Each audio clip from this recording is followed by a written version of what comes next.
Good morning. Welcome to Rossmoor Emergency Preparedness Organization's June meeting for 2021.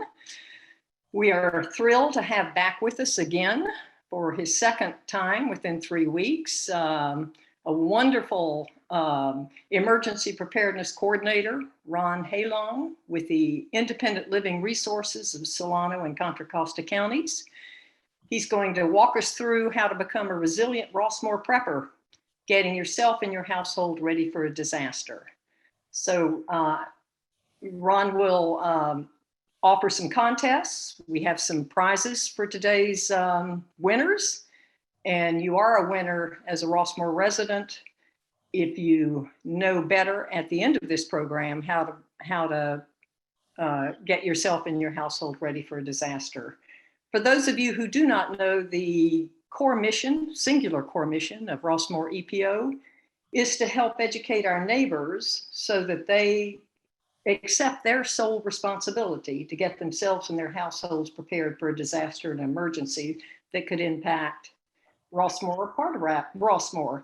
We also help our neighbors if a shelter-in-place order is mandated by civil authorities. You need to know what supplies you need to get in for a shelter-in-place order, where we would not be able to leave Rossmoor. We have to depend on ourselves and what we have gathered together. So I want to welcome everybody, and I'm going to turn it over now to EPO's high-tech coordinator. Harris Greenberg is going to give you the ground rules for the Zoom meeting. Thank you, Harris. Thank you, Fran. We expect to have a lot of people, like you may have heard this before at our monthly meetings. So we're asking everybody to mute themselves and keep their videos off, and even asking the panelists when they're not speaking to keep their microphones muted as well. You still will be able to participate by adding your comments and questions in the chat control in Zoom. And Christine Monson is going to be monitoring that, and she will consolidate the comments and questions at the end of the meeting, after all the presenters have made their pitches to you, and she will direct the comments to the particular panelists. Relatively new to our EPO meetings, we now include live transcripts for the hearing impaired. They have been turned on, and if you look at the Zoom controls at the bottom of your screen, if you're on a computer, you just enable them, and they will come up in the language that your computer uses. So if your computer is set for Spanish or Chinese, the transcripts will come up in those languages. You can move them around, you can change the size, and you can save the full transcript to your device. The meeting is being recorded, and a copy of the video, including closed captions in English and subtitles in another 15 languages, will be posted to the EPO YouTube channel and on the EPO website. And with that, I'll give it back to Fran. Thank you, Harris. Thank you very much. Harris Greenberg is our high-tech coordinator for EPO. He's a retired nuclear scientist and obviously a panelist today, and can answer some questions on the high-tech end of things. Channel 28, Director George Ivanoff is recording our program today. I'm delighted that he's doing this. One of the first things I did as your new president a year and a half ago was to schedule an appointment with Channel 28 to see how EPO could amplify the community messaging to a wider group of people than perhaps our members and their neighbors. So we're delighted to have that. Harris is also in charge of our update team and doing a marvelous job as we try to bring and update our membership and coordinator roles, so we know who's in place, and that sets up the stage for metrics later, so we know where to recruit, obviously, in the neighborhoods where we don't have EPO coordinators and we don't have EPO teams. Colleen Reams-Trinerud is here this morning. She is the EPO's past president for 5 years, and she is the Red Cross blood program lead. She's going to be telling you about upcoming blood drives. Never has it been more important, probably, as we face what I think is going to be a pretty strong wildfire season. So please, if you are able to donate, please do donate. She will tell you how. And we do these quarterly blood drives with Red Cross, Northern California Red Cross, and with Golden Rain Foundation, and with Rossmoor EPO. And you could be helping a firefighter in need of blood later. So please donate blood. Tom Cashon is here as our new Rossmoor Public Safety Manager. He has more than 2 decades experience with the Walnut Creek Police Department. We are delighted and relieved that Tom is in place, and he's proving to be a marvelous public safety manager. So those of you who haven't had a chance to meet him yet, you will meet him today. Christine Monson is our marvelous question and comment moderator. She also serves on the board of directors for EPO in charge of radio communications. She and her partner Amal Molik do the networking we do with our walkie-talkies every Saturday morning so that we can, when a disaster and emergency hits here, we can get our entry status or our street without entry status into Rossmoor Area CERT so we can get first responders in here to help. And then last but not least is our wonderful star of the show this morning, Ron Halong. He serves as Emergency Preparedness Coordinator for the Independent Living Resources of Solano and Contra Costa counties. America is home to 403 such centers, and California has 21 of these marvelous centers. They have the very worthy core value of serving individuals first and folks with vulnerabilities or disabilities second. I like that. People over 65 sustain the greatest mortality and morbidity impacts in all natural disasters. We are a very vulnerable age cohort, and yet in a recent national survey, older Americans over 65 are the least prepared of any age cohort. Rossmoor EPO wants to change that data point in Rossmoor. Ron has spent 35 years in the nonprofit sector, serving vulnerable special needs populations. I first met him in the California Listos campaign, which is Spanish for ready, their COVID-19 campaign to help special needs communities across California. I was very impressed with him at that time, and with Ralph Anthenian reminding me we've invited him to come back, and he's back here today. Ron partners with PG&E's Public Safety Power Shutoff Program and the Northern California Red Cross Division to hone the messages for people with special needs during power shutoffs, for shelter data, and for wildfire risks. His approach to emergency preparedness is make it easy and make it fun, and you'll see why today. He has agreed, and I'm thrilled about this, he's agreed to come back with George Ivanoff and Channel 28, and we will be recording a program about an hour long that we can use in our entries and our Streets Without Entries, our local neighborhood programs. We'll also encourage George Ivanoff and Channel 28 to play it often. And it's going to be basically, you know, the grab and go bag and the shelter in place supplies, the basic information that we think all Rossmoor residents need to know. So our EPO mantra is yo-yo, you're on your own, folks. And Ron is here to tell us a very humorous, fun, and easy way. So we're thrilled with that. I'd like to make a few quick announcements, if I might, before we turn the show over to Ron. I have the FEMA app on my phone, and it alerted me loudly about 10 days ago to a 2 to 3 day extreme heat advisory that put the temperature close to 100 or above 100 with no nighttime relief.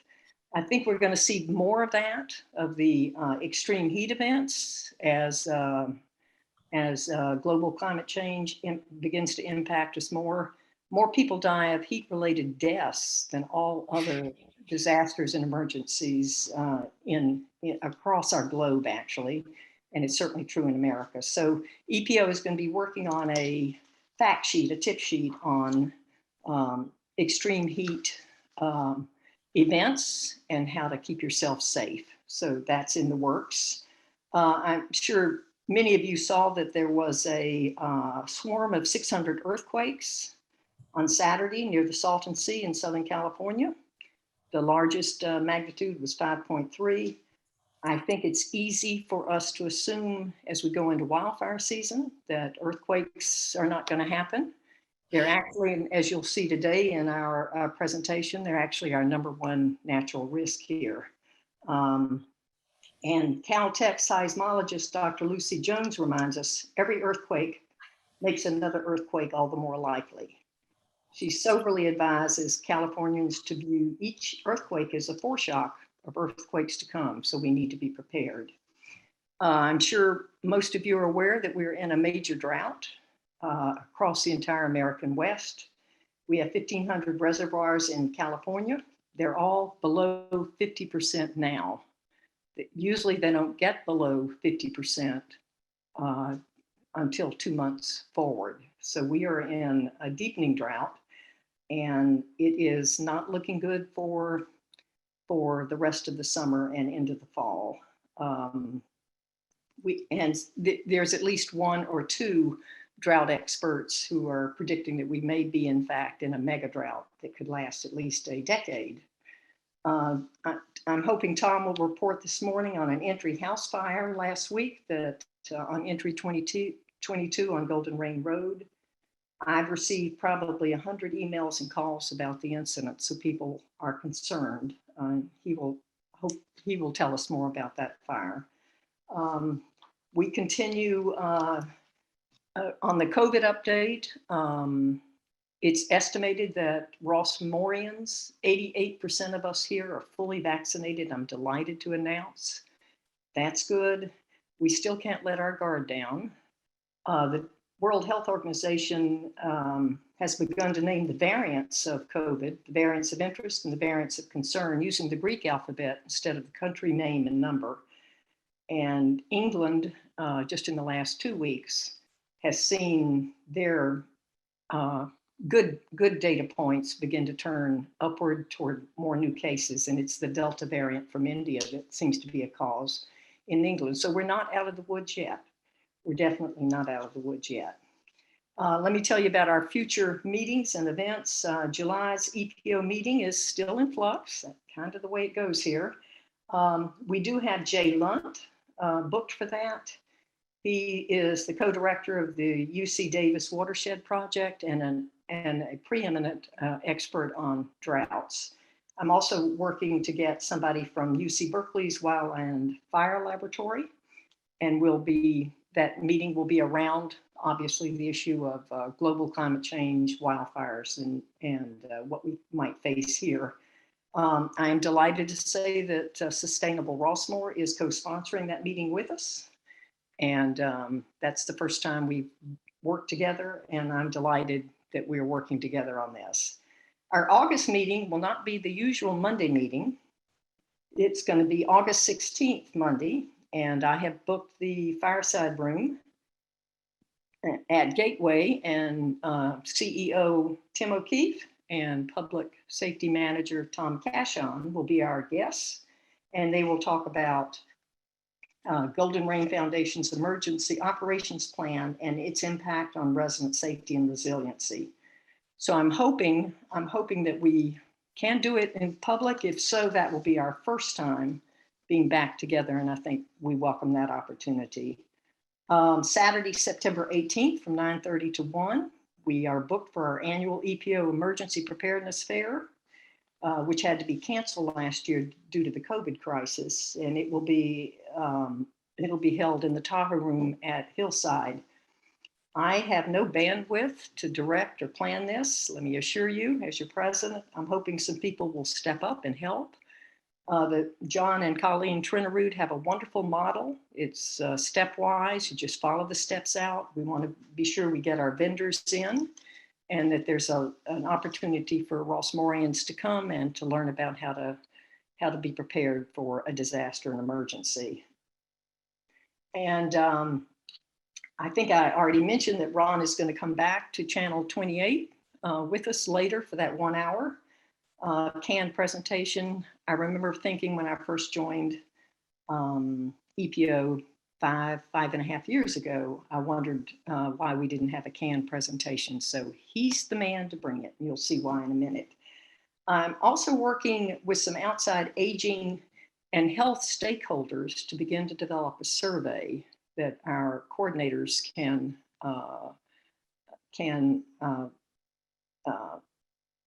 finish out for us. And it will not contain any names or any addresses. It's just looking at the special needs of Rossmoreans here.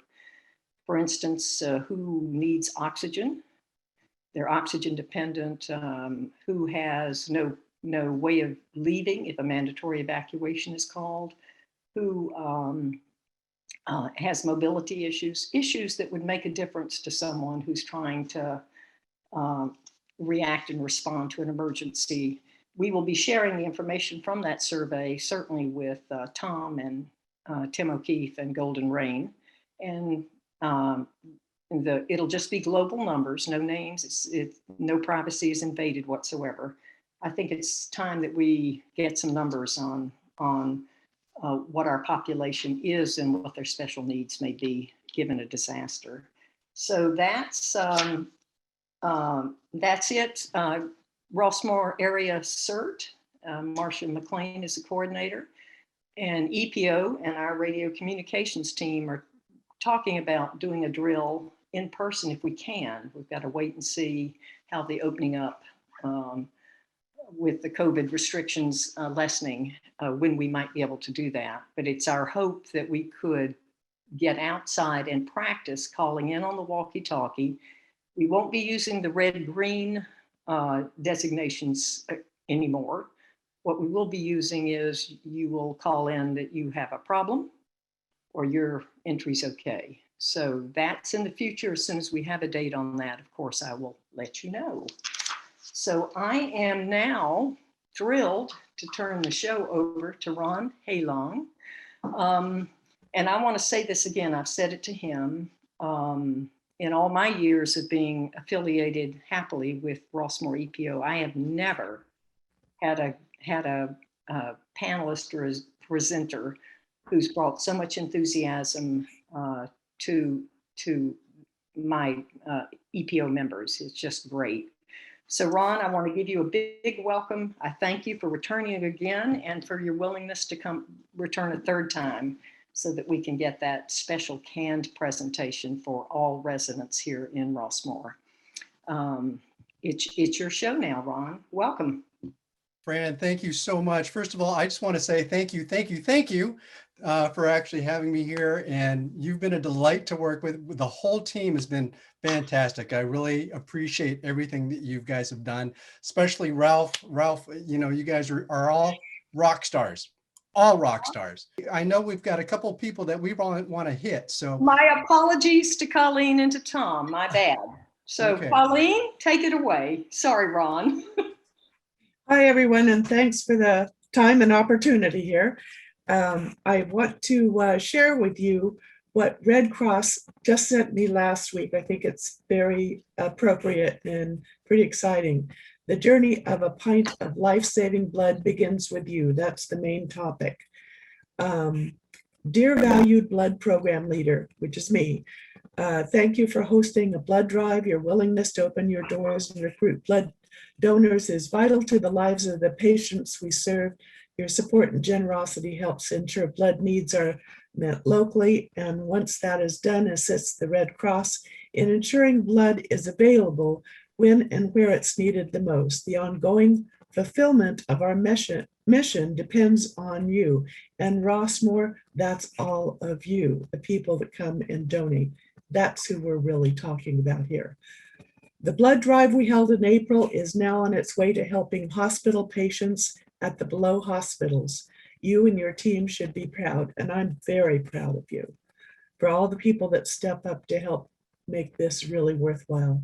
So all of our blood went to UCSF Medical Center, the Adventist Health Lodi Memorial, Kaiser Hospital in Richmond, UC Davis Medical Center, and Doctors Hospital of Manteca. Every time I see where our blood goes, it just frankly brings tears to my eyes. And I'm seeing a big smile on Ron's face too.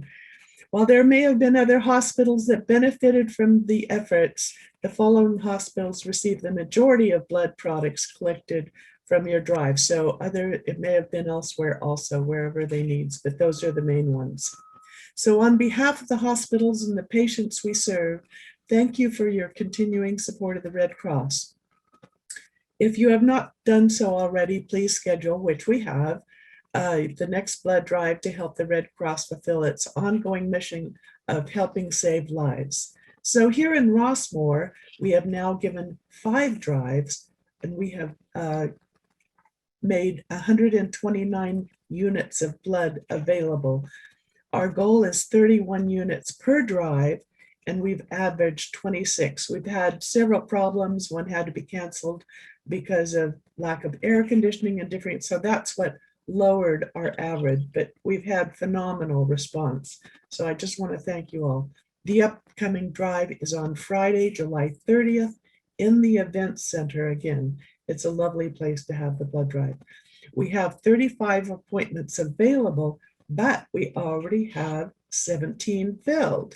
So we need 4 more Power Reds and 15 whole blood donors and 5 backups in case those people that aren't able to come or aren't able to give blood on a certain day. So we have immediate backup to fill those appointments. So again, thank you all so very, very much. Please come and give a gift of life. Thank you, Colleen. The blood drives are successful because of you and Mary Spear and your hard work together to keep it organized. You have met every challenge thrown at you through COVID, and you come up smiling. And it delights me to hear exactly where our blood donations go. I think it makes it pretty exciting, I think, yeah. You bet. Thank you for your hard work and your good work. Now, Mr. Cashon, Thank you, Fran. Safety report. Thank you, Fran. Good morning. I was getting really excited to see Ron's show too. So sorry we got to interrupt that for you, Ron. But you'll be on here real quick. So real quick, let me cover a couple things. First, the fire that happened at 2925 Golden Rain Road. That happened on Thursday night. It was about 6:30 in the evening. And what was reported to Securitas and Contra Costa Fire was that there was a oven fire at that location. Securitas was first on scene. They used their fire extinguishers and extinguished the fire of the oven. However, the fire had actually spread into a wall of a neighboring condo unit and then went up into the attic. So when fire got on scene and noticed there was smoke coming from the vents from the attic, that's a big deal for them. It was a 16 unit residence. So they called another alarm. And then, so that's why there was a lot of fire trucks that came through the gates and went to the scene. They were able to contain it to 2 units where most of the damage was. However, another 2 units were damaged with water because of the putting out the fire in the walls in the attic. Some people have asked, why wasn't there a Nixle? And let me address that. How it was reported to me, I was off and I am responsible for putting out the Nixle, and I was in San Francisco, and it was reported to me as a minor fire and that it was out and that it was an oven fire, and that was it. Unfortunately, the updates changed all that, and I never received any more updates. So I've put some things in place so that does not happen again. But in reality, a Nixle should have gone out to let everybody know. Just so you know, Walnut Creek Police Department also puts out Nixles when they want people to stay away or if there's roads that are blocked, and they didn't put out one as well. So they didn't think it was necessary, and Con Fire did not request it either. But still, our community, we like to keep everybody informed. So in the future, hopefully that won't happen again. So Fran, did you have any other questions on the fire? Does that cover everything that you were looking for? Yes, Tom, that's excellent. Good, Okay. good debriefing. And then one other thing I do want to let you know is that Con Fire let me know today that they are going to be out in that area, going door to door to talk about fire prevention techniques and things like that in order to better educate the community. Granted, we have a large community. I don't know how many places are going to hit today, but that's their way of coming out after an incident like this, where it could have been prevented. They come out and they give some prevention techniques and tools to the community. So they're going to be out starting this morning, knocking on doors. Last month's wildfire presentation, as you know, we do one almost every month since we're in the season. I thought it went pretty well. Confire came out and did their thing. They missed the mark maybe on a few things because we're an HOA or mutuals and we have different responsibilities than individual homes. But after that, I think it got really good and they hit on a lot of good points. Our relationship's extremely strong with Confire to the point that Captain Lang came out a few days later, and him, Rebecca Pallone, and I, we drove around the valley for almost 3 hours looking at different vegetation hazards and looking at all the other things that Rebecca and her crew has done. And Confire is very impressed with all the things that Rebecca and her crew has done. But we identified some other areas and some more work that needs to be done. We also looked at PG&E's poles and lines and evaluated those things. And he was impressed on some of the poles that have been replaced by PG&E to prevent any future fires. So good news there. Our next wildfire safety presentation is actually going to be done by a San Jose State professor. I don't have the actual date and time yet, but that'll be coming. And that'll be our next wildfire presentation. It'll be on fire ecology and how it could impact Rossmore. And then lastly, red flag warnings. Obviously, those are going to start. We've already had one this year, and we will be advertising those obviously on Nixle. And we're also going to be advertising them at the front gate. We've purchased a red flag. Securitas will raise that red flag right below the United States flag. Every time there is a red flag warning, it will stay up until the red flag warning is over. It's just a way to educate our public and our community the dangers when there is a red flag warning. There'll also be a Rossmore News article going out here pretty quick that you'll also be able to read more about it. That's it for me. Excellent, Tom. Thank you. Thank you very much. And again, my apologies to Colleen and you to having skipped over you. I got excited about Ron's presentation. I did too. You'll see why. Ron, try again. Oh, no, no, it's like I want to say one thing. It's like Colleen and Tom, you guys are doing an awesome job, incredible job.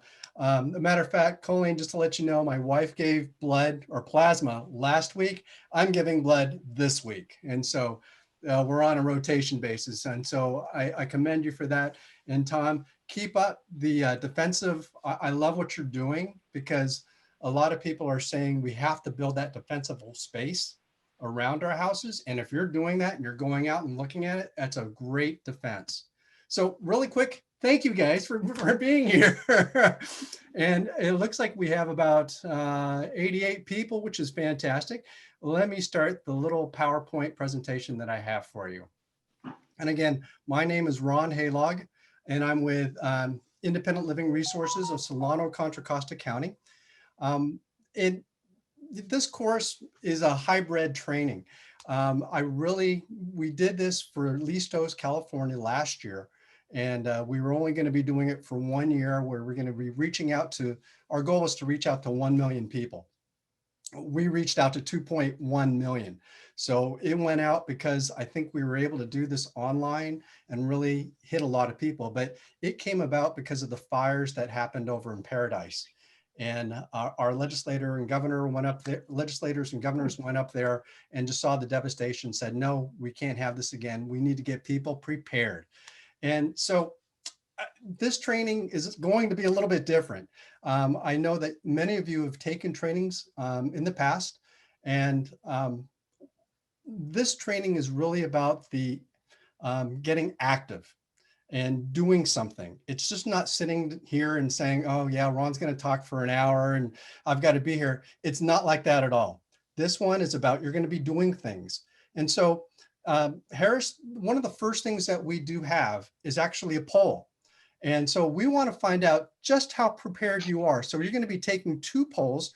One is about, do you have a grab and go bag? That's the first poll. The second poll is going to be on your evacuation plan.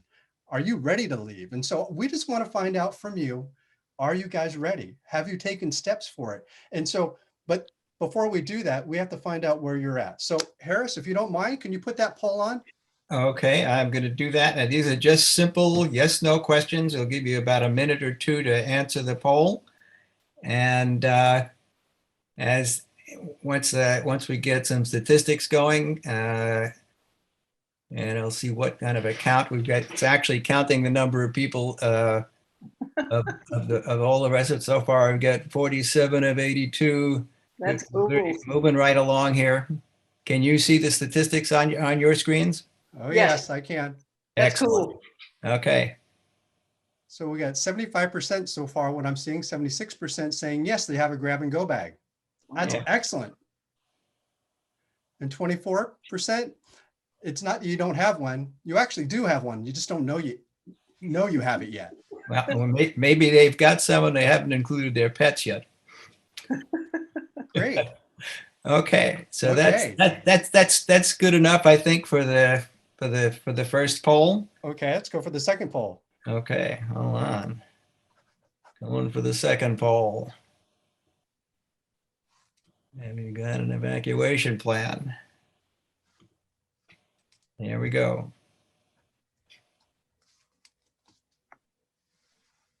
Wow. Oh, okay. I was gonna say 100. Ah. Okay. Mhm, 41%, 59% from what I'm seeing. mhm. Well, that's good to know. 59%.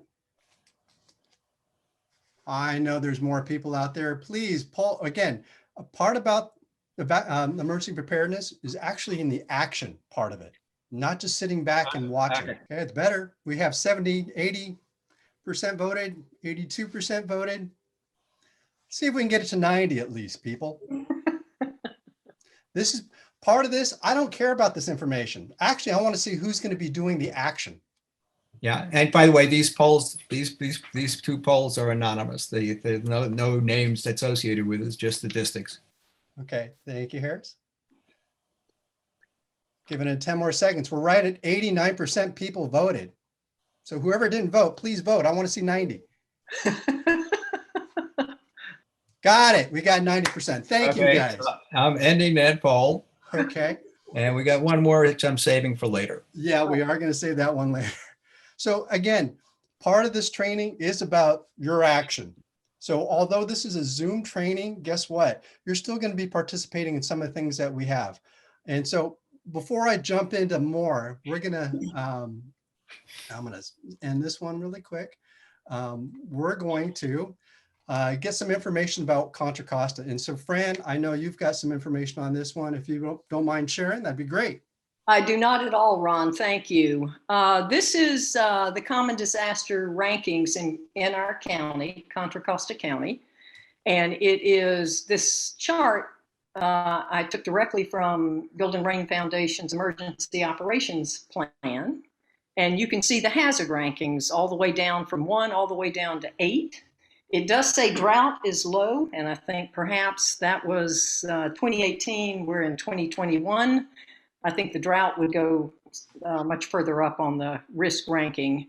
But you can see earthquake is number 1 here. Most people are very more fearful, at least they express it to me as the EPO lead here. They're much more fearful of wildfires. But you can see that earthquakes, landslides, severe weather, I would put our extreme heat event in there, and wildfires, and it goes down. But it's countywide. And it's a January 2018 table. Next table, please, Ron. Now, specific rankings to Rossmore we need to pay special attention to. And you can see again, earthquake, and again, this is in Golden Rain Foundation's Emergency Operations Plan, which was revised and adopted in 2020. Earthquake is our number 1 natural hazard we face here. Wildfire is 2nd, severe weather 3rd, landslides 4th, and floods 5th. I just think it's good if we ground ourselves in what the risks are that we face here. Thank you. Next. Oh yeah, we've got Nixle next. Yes, Nixle, Rossmore Nixle, which was started in 2017. It's a targeted community opt-in only emergency messaging system, and you get alerts, advisories, and community messages. And sometimes they're not necessarily disaster related. There'll be other things that are happening here in Rossmore, but it's certainly our goal in EPO to get as many residents signed up for Rossmore Nixle as we can. And we have just developed a tip sheet on Rossmore Nixle, and it's up under resident resources in our EPO website. Look for it, and you could print that out and follow all the instructions on how to sign up. You're encouraged to really sign up just one way, unless you really want to get it on the computer, your landline, and your cell phone. But if you do it on the cell phone, then the messages will pop up immediately, and you'll have the latest, greatest information that Tom and Public Safety send out to us. So I won't go through this. It is on our website on a tip sheet. Next, please. Another vital alert system comes from Contra Costa County. It comes from the sheriff's office there. And Tom, last month, for the part of his wildfire safety community meeting, had Heather Tierney come explain what the community warning system is. It's only life and death alerts. I've been on this system for some time, and I've yet to get an alert, which is good news for us, very good news. You will want to plug their number into your phone so that you don't delete it because you think it's spam. You'll pay attention. If you do get an alert, when it comes to your phone, listen through to the entire alert, because these alerts will include things like specific instructions on how to keep yourself and your household safe. So it's really important that you listen through to the entire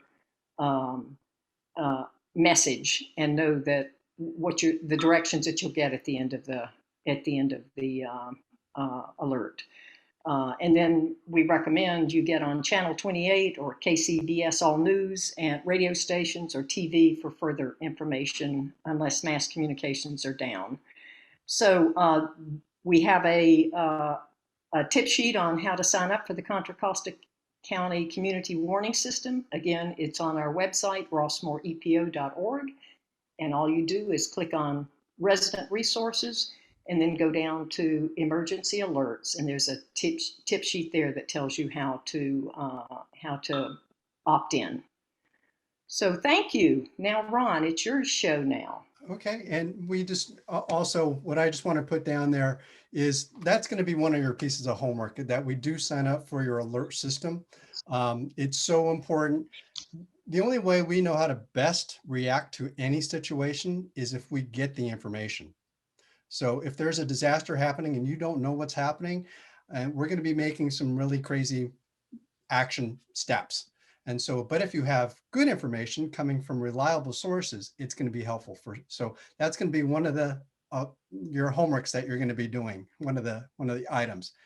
And so really quick, again, this is just telling you a Ron, little bit more information about caller ID. Go ahead, Fran.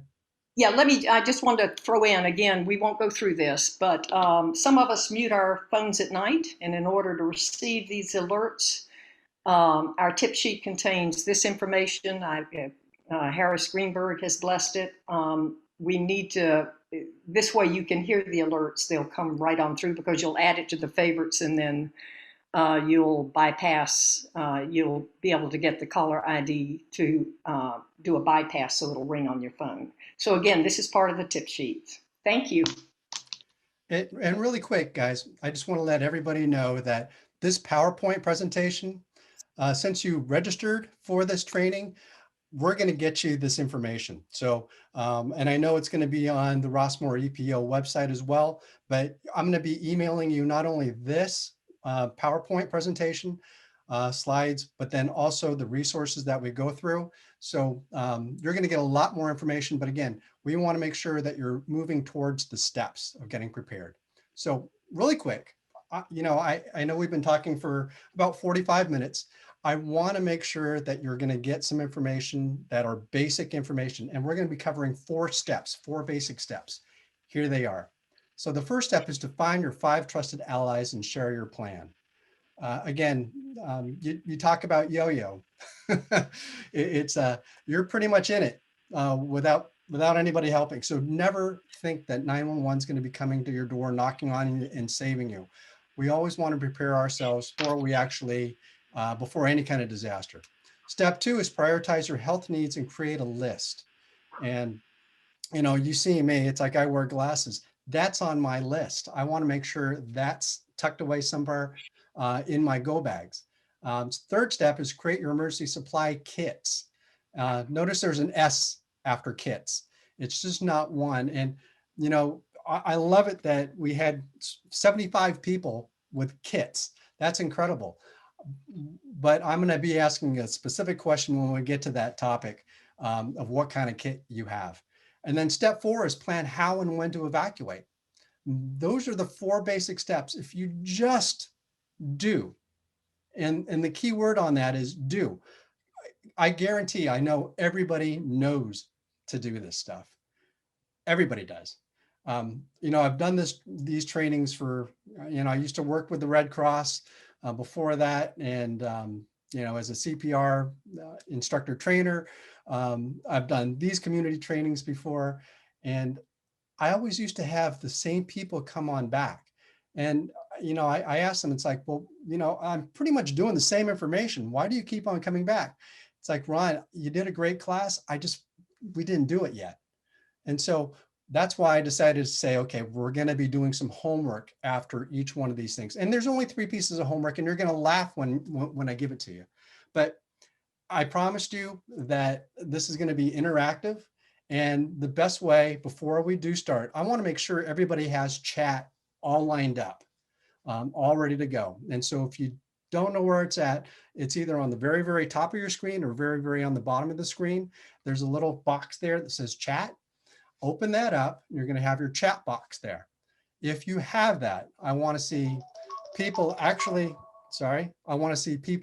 type in the word yes or got it in chat. That way I know you've got it. Cynthia, thank you. Barbara, thank you. Z, thank you. Okay, keep it going, guys. I want to see everybody. Got it. Excellent, excellent. Keep it going, keep it going. This is the way I can get interactive with you. It's like during an in-person training, I actually have people shouting and yelling and getting up. It's like, because we know that if you're learning, if you make it fun, people are going to be more apt to repeat what they're doing if they're having fun. So good, good. I'm glad you guys got it. Now, are you ready for a game? Yes, we're playing one little game called Name That Tune. Yeah, it's like, it's an old show that I used to love, used to watch, and I'm so glad to have it now. But we're going to be playing one game. This song is fairly easy. And you're going to have to come up with two items of this song. One, it's associated with, oh, by the way, if you've already played this, please don't play it again. Let some brand new people play it. So you can either write in chat, either the name of the TV show. I take that back. You're gonna have to name 2 things: the name of the TV show, the song, or you can also use the artist. So either the TV show, the song, or the artist. Okay, so I'm going to stop this share really quick and we're going to start playing. And again, this should be fairly easy if you watch TV. But here we go, guys. I'm going to play this and set, go.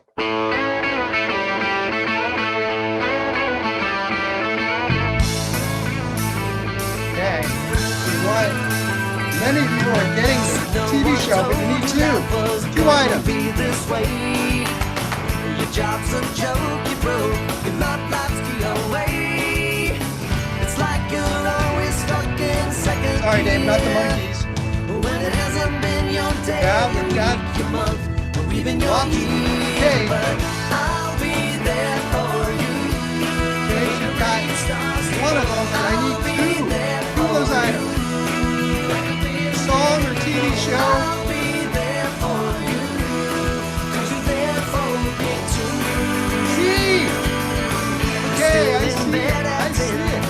Congratulations, Z. Yeah, you won it. It's Friends. I'll be there for you. And if you don't know the artist, it's the Rembrandts. And a lot of times people go, Ron, why are we playing Name That Tune? And I do have to tell you, it's because the first key item on first step on this is about finding your 5 trusted allies. So let me bring it back to the PowerPoint presentation. So finding, and these are just not your friends. These are people that you can rely on. Again, this is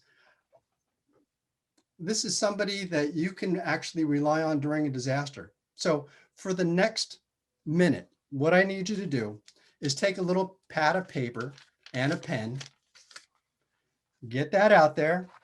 And here's a challenge. Again, I did say that this is about action, and this is where you start doing it. It's like, thank you all for actually playing. I do appreciate that. It's fantastic. What I want you to do for the next minute, you're going to write down every single person you know, every single person you know. And Fran, I can't remember if this was right, but we had 45 people last time. Actually, was Yes, 45. somebody had 45 people on their list and they won a prize. That's right. We added an extra contest in there. I was impressed. That's right.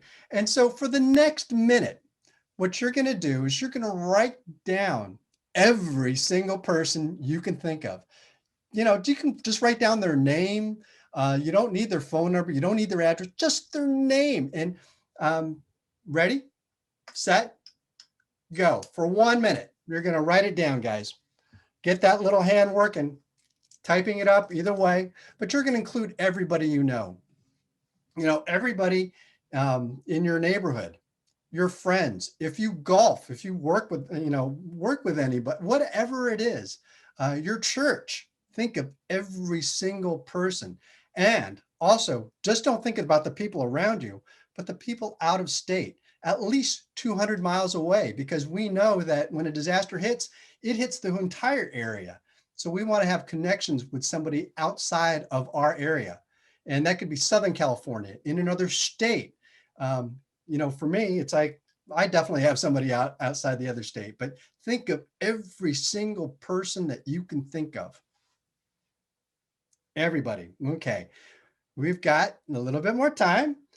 We've got 10 more seconds. Think of it, write it down, write it down, write it down. 5, 4, 3, 2, 1. Okay, count them up, guys. Count how many people you actually have on your list.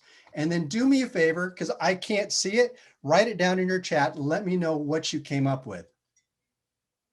And again, we had one person in the last training, we had 45 people. Oh, I don't need to see their names. I just need to see the number of people that you came up with. 21, 11, excellent. 27, good, perfect. 25, good job, guys. Keep it going. I want to see those numbers. 34, nicely done, Teresa. I love it. Catherine, 30, keep it going. This is the first part about doing your training. 29, about this training, guys. This is the action part. And this is the funny part, because many times when I've done this homework, people are like, Ron, that's not homework, that's a delight. And I'm like, yeah, it is, it's perfect. And what we're looking for is this is where we're starting from. Jackie, 31, excellent job. Nicely done, guys. 16, I love it. You know, even if you come up with 10 or 5, that's perfect. That's okay. It's a starting point. And here's the nice thing. You don't stop here. After this training, keep on going. Think about this throughout the day, and think about any other people that you can put down on that list. Family members, neighbors, anybody. Write it on down, because we all will think of many more people. Excellent job, guys. So what you're going to be doing is you're going to be finding those 5 people that can help you out during a disaster. And what you'll do is you're going to contact each one of the people. So if you came up with 35, 20, 11, you're going to be calling them up today and finding out if they're going to be one of your trusted allies. And the trusted ally is a person that you can go to again. So, and then really tell them what your needs are during a disaster. So here's a quick one. How many of you have animals? You don't have to raise your hand, sorry. Probably a lot of you have some animals. What happens during a disaster if you're at the shopping, the store, grocery store, and you can't get home during a disaster? Who's going to watch your animals? Or if you don't drive, who's going to, who are you going to get to help you evacuate? Or anything that you can think of that you might need assistance with. It might be just somebody that can hold your hand during a disaster, but you want to find out who was there, who was going to come and actually support you. So what you'll do is your homework. Number one homework. You're going to take your list and you're going to call up every single person. Yeah. It's like, I've done this for high school students and college students. They laugh. They're looking at me like, Ron, are you serious? I have to call my friends. They're like, I do that every day. It's like, yeah, it's a little bit different now because we've got COVID that had been going on and we really haven't connected. And so what I want people to do is not only check in with people, but then check in with them too, make sure they're okay. So, but you'll be calling them up and just say, hey, I went to this crazy training with this guy named Ron, and he's asked me to call you up. Yeah, it's my homework to find out if you're going to be an ally. And they'll be like, what are you talking about? And just explain to them what your needs are. That's all you need to do. If they say, you know, I can't be your ally. It's like, I'm not even in your area. It's like, it's okay. You're going to be my communications ally. You're going to be my person that I can go to if there's a disaster in my town. I need to actually have somebody on the outside that I can connect with, and I need you. And they'll be more they'll be more open to actually accept your invitation to be an ally. So write that down. Once they say, yes, I will be your ally, get all their information, their physical address, their phone number, their email, social media, and then find out what's the best way to get a hold of them. Many times people will call me and call me and call me. I don't pick up. I respond better to my text instead. So I let them know, text me, I will respond. Call me, because I get spammed left and right. And now my phone says spam call, and I'm like, forget it, I won't even pick up. But make sure you're finding out what's the best way to get a hold of them. And then put a big star or mark it, highlight, whatever it is, on what's the best way to get that list or to get a hold of them. And then keep that list updated on a regular basis. On top of that, call them up on a monthly basis. Yeah, come on, a true friend, you don't leave somebody out there. It's like you check in with them every now and then. And here's a story really quick. It's like, again, when I talk about finding somebody 200 miles away, my friend, my trusted ally, is all the way clear across in Florida. And you're probably thinking, how does he help? It's like, well, I'll be honest. What happens is when there's a hurricane in Florida or a fire or earthquake here, we're constantly going back and forth. The funny thing is, I didn't realize this. He actually works at the EOC, the Emergency Operating Center, over in his town. And, for me, it's like, I'm one of the CERT responders, fast responders for Alameda County. And definitely, it's like I'm one of the ones that we go through. So I stay very, very connected with the EOCs out here. So I'm also the vice president for our ALCO VOAD, our VOAD system for Alameda County. So you want to make sure that you have the best way to get a hold of somebody, and then make sure that you just keep connected with them the entire time. Okay. And then make several copies of this. Take a picture of it. Put it on Google Doc, so it's in your computer, print it up so it's in your go bags, but then you'll always want to have it. Just don't rely on having the information in your cell phone. What happens if your cell phone dies? How many times did that happen? It's happened to me twice. And I promised myself after the first one, I would never do that again. Yeah, I didn't learn too well. So so now I have a backup battery, so I can plug that in so I can make sure that I have power for my phone. But instead, also have a hard copy, a written copy for yourself. And then I even put down here on that last bullet point, make a digital list. Again, we talked about putting it on your phone. On my phone has ICE, and it has ICE Todd, ICE wife. And, people look at my phone, they're like, ICE, what does that stand for, Ron? It's like, why do you have ICE wife? And I'm like, it's not because she's a stone cold beep. It's because she's my in case of emergency. And I definitely would want to keep my wife there as my first contact. But then on my other ICE, it's like anybody, first responders, if they get a hold of my phone, they know who to contact if I cannot answer them or respond. That's something you might want to do. So, and really quick, guys, I just want to make sure if you do have questions about what Colleen said, Thomas said, I said, Fran said, please put them down on chat. We are going to be answering the questions after the training, and Christine is actually taking notes on this one. So she's going to be firing these questions back at us. So make sure you're writing them down in chat. We're going to be getting to them. And again, these are some basic steps that we're taking. But then again, if you heard something, if you have any kind of questions about it, please put it down, write it on out. Don't forget that question and then put it in. Step 2, prioritize your health needs and create a list. You see me, I wear glasses. There's also, if you have a walker, if people use a walker or a wheelchair, or if they have any kind of medications that they're taking to either stay independent or stay alive, CPAP machines, oxygen, you name it, anything that keeps you independent or alive, you want to write these things down. And then just make sure you have this list. The big reason why you want to have this list is this. If you ever have to evacuate your place and go into a shelter and you don't have that list, you're going to go in and say, I forgot my medications. I don't remember what they are. The people at the shelter are not going to be able to help you. If you have a list, they can identify and they can actually get medication. There'll be a pharmacy there, not a pharmacy, but medical desk that can actually get pharmaceuticals coming into the shelters and help you. So make sure you have a list, a hard copy. Have that list in your go bag, have it on your phone. A flash drive is a great place to put it as well, or a thumb drive.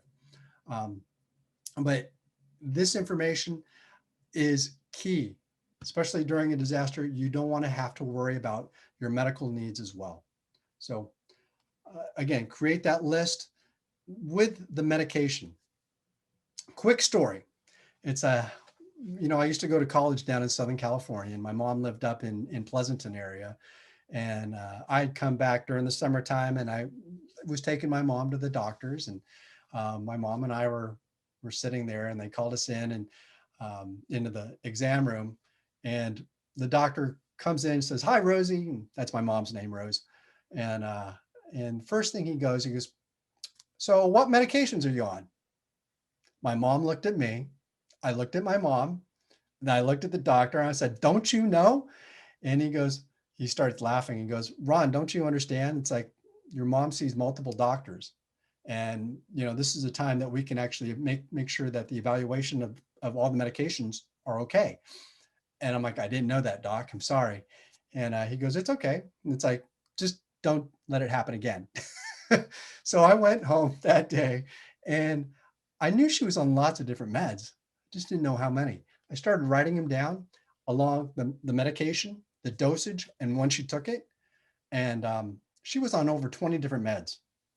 And so I made sure that I gave a copy to my sisters and my brother. Anytime that we had to take mom to the doctors, we always had that list. So do yourself a favor. And you probably have this already, but I know that many people, if you have Kaiser, for example, you can just go online and get this information. But again, if you don't have power, if you don't have access to the computer, access to the internet, having a hard copy list is invaluable. So write this down, make sure you do have it, medication dosage, frequency of when you take it. I even put down the doctor's name on who did it or who prescribed it and where we got it from, the pharmacy as well. And then also for equipment, write it all down. If you're using a walker or a wheelchair or anything, a CPAP machine, write all that information down. That way you have that list. I love it because even on the prescriptions, you can take a picture of that and you can store that in your cell phone as well. That way you have it updated on a regular basis. And every time you receive a new prescription, take a picture of it as well. That's going to be part of the documentation that you're going to have for yourself. But again, take a picture of it, print it up, whatever you want to do. Just don't rely on power for your cell phone. And then you can transfer that onto a flash drive so you have it on there as well. And then here's some other disability and aging specific items.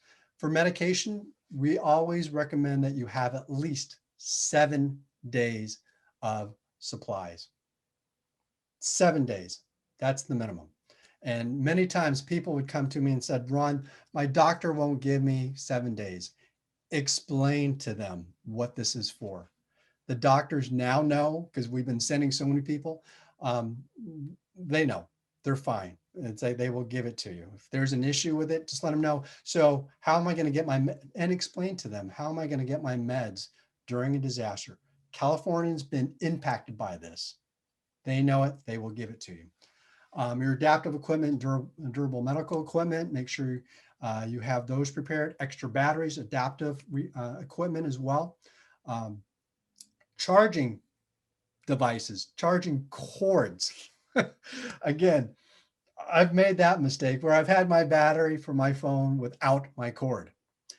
And then I had somebody from another country come on over, and I did a presentation for him for the programs that we did. And he actually ended up giving me a little battery with the cords attached to it so I wouldn't lose it.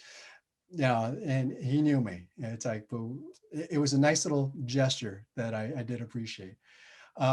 Mobility devices, tools, inner tubes, if you have wheelchairs, speech communication, definitely. Laptops, iPads, communication, pad and pencil work great.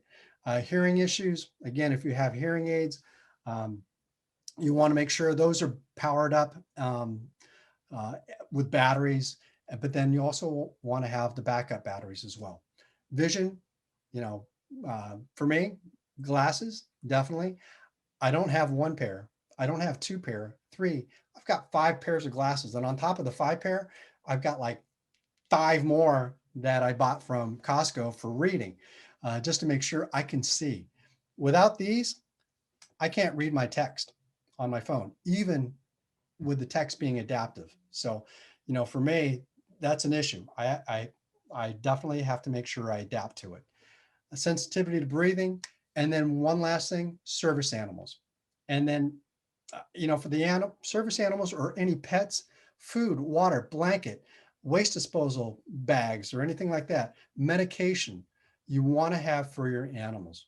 And I don't know if you knew this one, but June is Pet Preparedness Month. And so do yourself a favor, make sure if you're going grocery shopping, get your pet something that's going to be disaster prepared for them. It could be a nice little blanket. It could be a snack, something that's going to calm them down during a disaster as well. Okay. So, and then prescription medication. Say you get evacuated to your ally's home because you don't want to go into shelter. You go to your ally's home, and it could be your best friend's home. And you get there and you unpack, and oh no, I forgot my meds. What are you going to do? You can go, because you forgot your med. It's okay, because in your little go bag, you have your list. What you can do is you can actually go to www.ncbi.gov www.rxopen.org. www.rxopen.org. And what that does is that's a site that actually will tell you every single pharmacy that is open in your area and every single one that's closed. It's a great site. You know, I definitely would put that on your computer, www.rxopen.org. And again, it also tells you what Red Cross centers or shelters are open, which infusion centers are open as well. So make sure that you put that down there. But it's definitely something, if you have medications, that you can definitely go to find out where I can get my prescription filled. Okay. And then again, go digital, just like you did on your 5 Trusted Allies, go digital on your medications. And, you know, you've got ListMeds, Medical ID, AMA's medical medication app that you can put down, medications list and medical records. If you have Kaiser, for example, you can go online and you can get that information straight from their website, or not straight from their website, but from your login information, your file, you'll have that. So definitely have those as backup. Multiple copies, redundancy is a pleasure. You want to have that. You always want to make sure that you have copies of everything, regardless, because you never know when one item might fail you. So really quick, I've been talking for about half an hour now. So I need everybody stand up, or sit up tall. Sit up tall. And you see the little picture up there of Superman with his hands on his hips, or Wonder Woman with her hands on her hips. Chest up, chin up, looking confident. This is a power posture. And and we're going to be doing this for just 2 minutes because I need everybody to stand up. And this was a study done by Harvard Business School by Amy Cuddy. And what it has shown, again, based on her study, was that it had decreased stress hormone cortisone levels by 25% just by doing this. And it's also increased your risk tolerance by 33% just by sitting up, head up, chest up. And, you know, for me, it's like, I know that there was controversial things saying, nah, I don't know about this, but what it does in disaster is this. It's like, if you're in a disaster, I hope you haven't slouched down yet. Keep it up. During a disaster, if you're stressed and you're depressed, what's our body tend to do? It tends to shrink. Shoulders go in, body goes in, head goes down. If you want to get through any kind of stress or any kind of issues that are, compounding, change your physiology, change your body.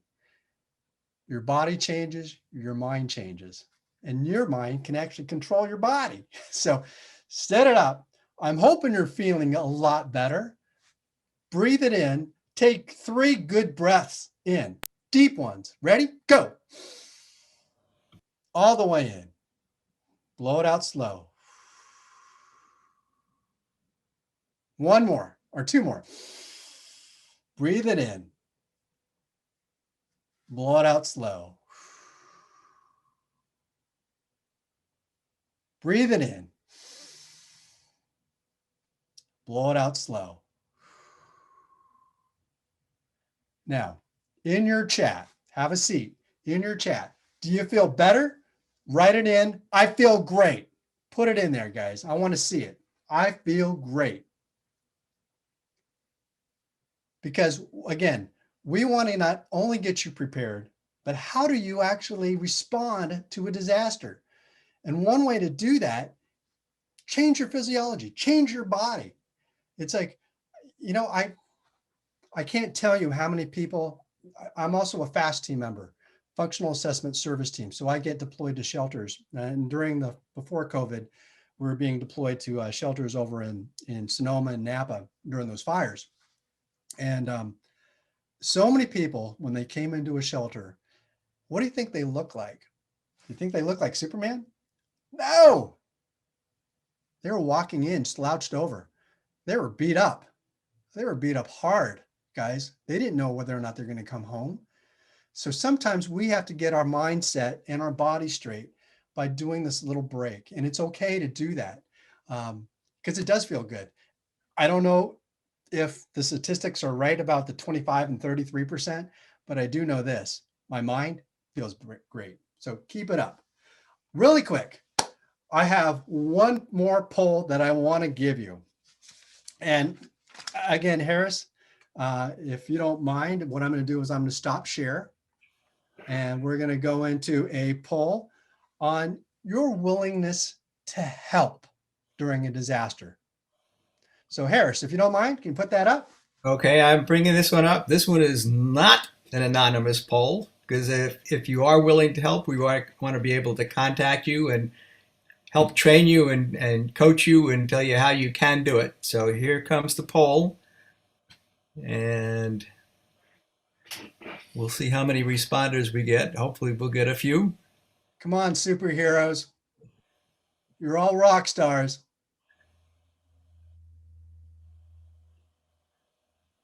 Okay, looking good.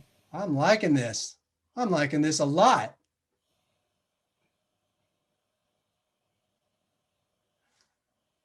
Good job. And Yeah. remember, there's different ways that you can help. Yeah, some cases it's just a matter of helping to write down the communications, just being a scribe. Some cases it's using an FRS radio. Some cases it's just being an assistant, checking on people, making sure they can get out of their home or open their garage door. Just helping out and getting to know your neighbors and getting to know who needs assistance in what kind of ways. You're absolutely right, Harrison, Ron. There are lots of ways to help. This is marvelous. Good news. News all the way around. Thank you. I love it. And so right now we're at 50% who voted. So I like to see if we can get 60% actually people coming on in to say something on this one. It's like, just put in there if you're, it depends. Oh, wow. It jumps up to 62. Okay. All right. Thanks I for love that. You're helping. And again, this is just a way of finding out who we can follow up with and coach and see what we can do to get full coverage in Rossmore. Great. Harris, thank you so All right. much. Okay. Ending that poll. And back to you. Great. Thank you. So 96% of the people. That is incredible, guys. It's again, this is about during a disaster. I do want to say we always, whenever we do any kind of trainings, we start with ourselves first, because that puts less stress on the whole system. But then if we can help there, the next trainings that I typically do is about until help arrives. It's a training that we are all first responders. We are all first responders. I know seeing, if you ever seen an accident, you want to help. A lot of times what happens is people get shocked. They're like, what do I do? What do I do? And that's the best part about having additional training. If Rossmore EPO can give you that additional training and to share how to respond in a disaster, that is valuable.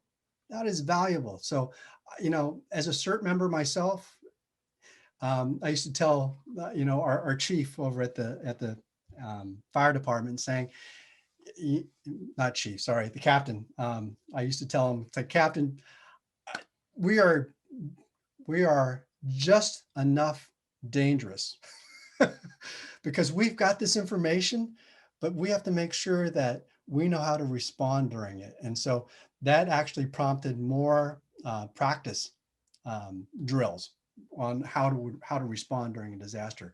And that's why if you get involved with Rossmore EPO, I think you guys got so much resources and you got a lot of people backing you up. This is valuable. I would be jumping on it right away. So really quick, step number 3, create your emergency supply kits. And notice there's a big old S there. And You know, for this one, it's like we talk about kits, and I know that we had 75% of you had said that you do have supply kits. Um, you know, my biggest question is how many kits do you have? 1, 2, 3, 4. Um, these are just rough kits that you should have. So this is a grab and go kit. This is something that you can take within less than a minute, grab and go out the door. I have to evacuate now. Paramedics, 911, fire department knocking at the door saying you have to evacuate. You need to go now. That's what that little kit's for. A home kit. What happens if you have a disaster that says shelter in place? That kit's going to be a little bit bigger. I had a friend of mine who's another co-instructor. Whenever we do trainings, he's got a picture of his home kit. It's 2 garbage cans full of stuff, and he's got it all sprawled out on his garage floor. And then also it's when it's packed away. But that can be your go kit or your home kit, sorry. And then you have your bedside kit. This is one of those kits that, you know, you wake up because you're not heard, but you see fire, whatever it is, and you got to go, you got to leave. That's your bedside kit that you don't have any shoes or anything. It's like you want to make sure you have a pair of shoes in there along with probably a jacket or a sweatshirt, a towel, some other things that are very specific. And so you've got that bedside kit and your grab and go kit at the same time. And then a car kit. If you're shopping and you're out and about, you want to have a kit that you can actually rely on. And I know many of you have probably gone out and picked up, hold on, these little red backpacks. I love these little red backpacks. I'm not going to be training you to buy our little red backpack. Okay. The reason why is those little red backpacks I know cost anywhere between $50 to $70. And you know, it could be a 2-person for 3 days, whatever it is. If I told you 90% of that stuff that's in those backpacks you don't need to buy that. You have it already in your home. And all you got to do is organize it. That's the thing. You have to organize it. You can have, sorry, here's another little red backpack. It's empty. I actually got this from Contra Costa County Health Services. They were doing a training and I was there and they were giving these things away, which is great. But you fill it up. You can actually put the things that you want in those backpacks. You know, those little red backpacks are great for car kits. You know, I love it because they can stay in there. And could I survive for 3 days? Yeah, I can. I probably won't be happy, but I can survive for 3 days. Take a look what's in there in those little red backpacks. You know, it does have food. You might break a tooth on those little bars, but because they're rock hard. And the water, it's only good for 5 years. And so you have to monitor those as well. So really quick, what kind of things do you want in your kit? Non-perishable food, a flashlight. You probably have these items. Again, let's take a look. You have these items in your home. Evacuation route. Guess what? You're going to be building that. Contact list for your trusted allies. Who has that? You're going to be building it. Copies of your important documents. This is going to be homework number 2. Hint, hint. Battery powered radio. Yep, we all have one of those. It's called a cell phone. But you also want to have one that might be a crank radio. I have one of those right here. These are nice to have. You don't need to get one, but I again, I'm a preparedness nut, so I definitely went out and bought one. Actually, I take that back. That one was given to me by my coordinator through FAST. So, and then a fully charged power banks. Those are those little battery power banks that you can get for your cell phone. If you know, when we come out of COVID-19 shelter in place, they're going to start having fairs again. And whenever you go to those little different tables, some of them will have power banks that you can just grab. And they might not be strong, big power banks, but they're for free. Why not get them? Or you can just go to like Big Five. Big Five has them for, I think, like $10. They're not that expensive, but they can be your backup for your phones. Charging cords for your electronic devices, definitely you want to have those. Water, 1 to 2 gallons of water per day per person. That's a lot of water. So if you're trying to get enough water for 7 days, you know what? Minimum 7 gallons of water just for you. We recommend 2 gallons because then you can do it for cooking, washing, everything else. The 1 gallon is for drinking and minimal cooking. That's it though. So 1 to 2 gallons of water per day. Credit cards and cash. And the cash you want to have at least recommended $200, small denominations. Don't get 2 $100 bills and say, I got it. Big reason why is if, you know, there is a disaster and you got somebody outside selling water, a bottle, you know, a bottle of water. And the only thing you have is a $100 bill. Guess how much that bottle is going to be? Yeah. If you're thirsty enough, you'll pay the $100 for that one bottle. So recommend have small denominations on there as well. Your first aid kit, medical supplies, medication, definitely. We talked about that in step 2. Sturdy shoes for walking. You always want to have those backup. Extra set of keys for everything. And if you have animals, food, water, leash, carrier, bed, and an N95 mask. And I know many of you, we've had probably multiple masks already. Make sure one of them or at least one of them gets in each one of your go bags. Okay. And then here's your homework number 2. And this is definitely needed if you ever need to evacuate. And so you're going to be making copies, and you can take a picture of it or you can make copies of it. Your birth certificate, your photo ID, your insurance card, your home car insurance, guardianship papers, if you have them, proof of address, and the proof of address can be a utility bill with your name and your address on it. Or it could be your insurance paper, you know, just something with your name and address on there. You're going to want that. And I'll explain a little bit. Your financial information, your banking numbers, definitely you want to keep that. And then again, can't stress this one enough. You want to have cash, small denominations, small bills. And the reason why you want to have this important document, matter of fact, when I was doing LISTOS, we used to have these little preparedness document files, holders. And it's a little plastic, definitely Ziploc, but it was watertight. You can throw it in water and wouldn't get wet, which was great. But you can do this with a Ziploc bag too. You want to have your important documents as backup.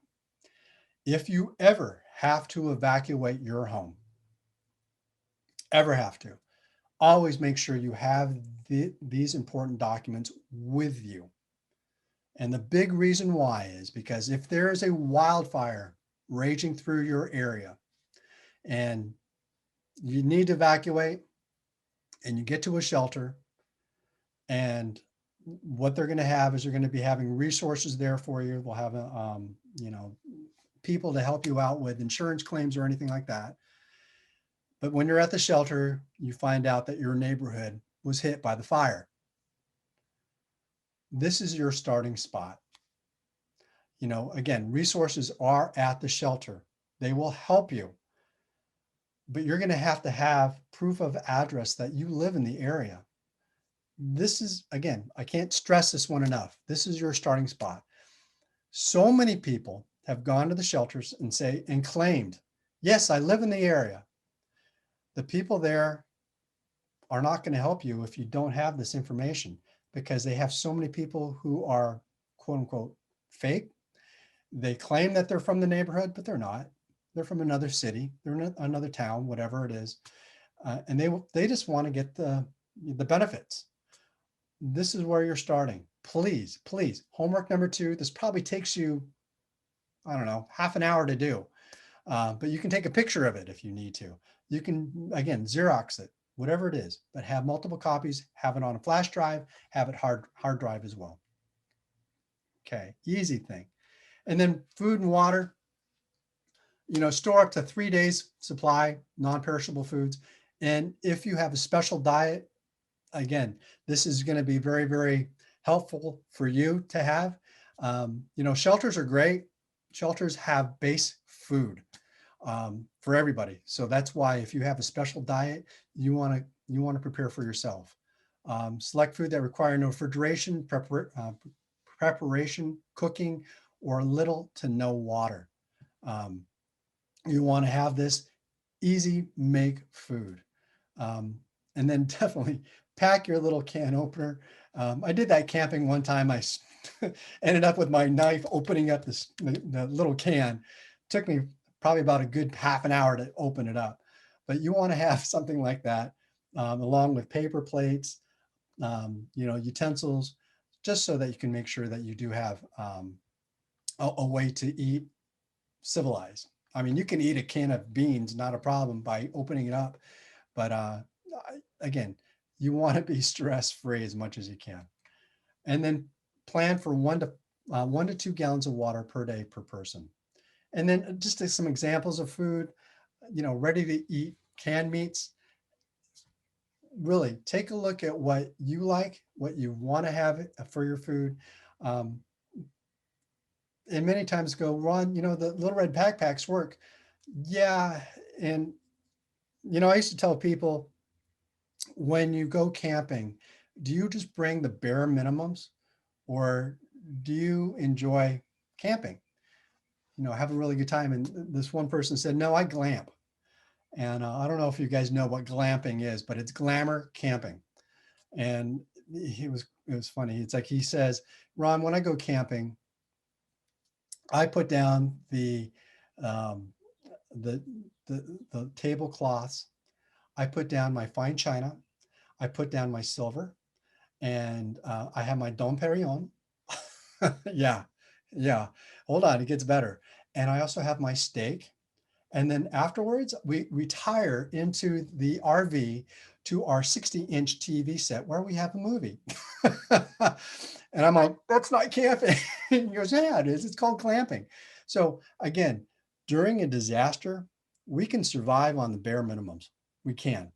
But you're already going through a stressful situation, right? So we want to de-stress as much as we can. And by having some food that you really enjoy, that you want to eat, it's going to take you so much farther. One of the trainings I did about 5 years ago, I was during the earthquake, what was it? The Napa earthquake. And I had one of my consumers up in the area. He had moved up there, and he took the training. Everything went well.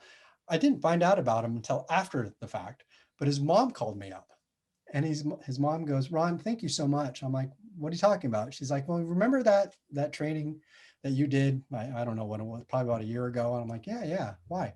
She's like, my son was so prepared. He called me up. He wanted to make sure I was prepared. And, but he was having a great time. The whole thing, everything else was shut down. He was eating what he wanted to eat, and he just had a great time.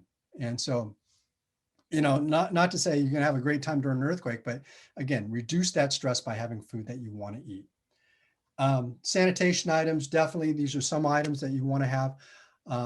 One of those items, hand sanitizers, soap, shampoo, toothpaste, conditioner, all that stuff, definitely have. I'm going to share with you some items that I have that I no longer need soap. Yeah. I'm also going to share with you an item that I have that I don't need to pack water anymore. And these are great little tools that I want to share with you. Again, I'm only sharing my stuff that I have. I'm not making any recommendations on it, but it's something that you might want to take. And then one thing, the other important papers that I definitely want to share with you is toilet paper. Please don't blame me when COVID-19 hit and during the shelter in place. I used to tell everybody, make sure you stock up on toilet paper. Everybody went crazy with toilet paper. You don't need a lot, guys, especially during a disaster. If you have, the rolls put aside, you don't need to stockpile on it. Make sure there's enough for everybody. Okay. It was funny because even my sister called me up during the time and she's like, Ron, are you okay? I'm like, yeah, I'm fine. She's like, well, we've got plenty. And I'm like, were you one of the ones that went hoarding? And she's like, no, we just stocked that high. So anyway, make sure you do have that. One item on this list that I highly recommend is Ziploc bags. Ziploc bags, you can do multiple things with Ziploc bags, from food storage to carrying water to, toilet, you name it, everything. Ziploc bags is a definitely must. And by the way, you're going to get this PowerPoint presentation. So if you're writing, fantastic. But if you're not, you're fine. You're going to still get these items. And a different checklist, and I can't recommend this one enough for you guys. This is a phenomenal website. I went on it. I was blown away on how much information is on there. rossmooreepo.org. It's got multiple resources there to actually just type in. I could have spent the entire day there, but I had to work. So, but it's great. I definitely recommend that. Go there, find out exactly what items you should have. And better yet, it's like, get to know your neighbors so they know, and that you can cross-reference on what you might need if there is a disaster in your area. And then also, I used to work with the Pacific ADA, with Listos. We did the trainings last year with them, and they have another resource page that you can go on to find out what type of other items you might want to have. But great resources to tap into. So before I go on, it's time to play another game. You guys ready? And I do want to let you know, if you're staying on, I hope you are, at the end of this, there's going to be a big drawing. And but in order to win, you have to stay. So Fran, do you have something you add on that one? Yes, I want to thank your organization, and I want to thank Lisa Katsky with Ready Care Company. Both of you have given us prizes to donate today, and we'll have some leftover prizes for later, especially maybe when we get back in clubhouse meetings. We can have a few contests. So Ron has donated a wonderful go bag and a backpack, and whoever stays at the end, what I'll do is take all the numbers of the people and I will draw a name out. We won't do it today. I'll do it before the end of the day, hopefully. And I will email that person and I'll bring them their prize, which is a backpack given to us by Ron's group. Thank you. Perfect. And then, so really quick, here is the song, Name That Tune. Again, you just got to come up with one. You just have to come up with the name of the song. You don't have to come up with a band, it's tough. But this, I believe, was back in the 80s. So let me know. Here we go.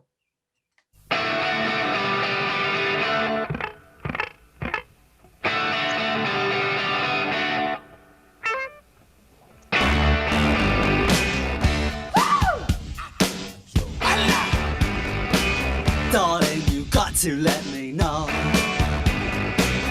Should I stay or should I go? Sally! If you say that Good you job, are Sally. mine, Congratulations. Should I'll I be stay here or till should the- I go? Excellent. Excellent job. And the big reason why I pick should I stay or should I go is because our next step. And our next step is going to be about evacuation.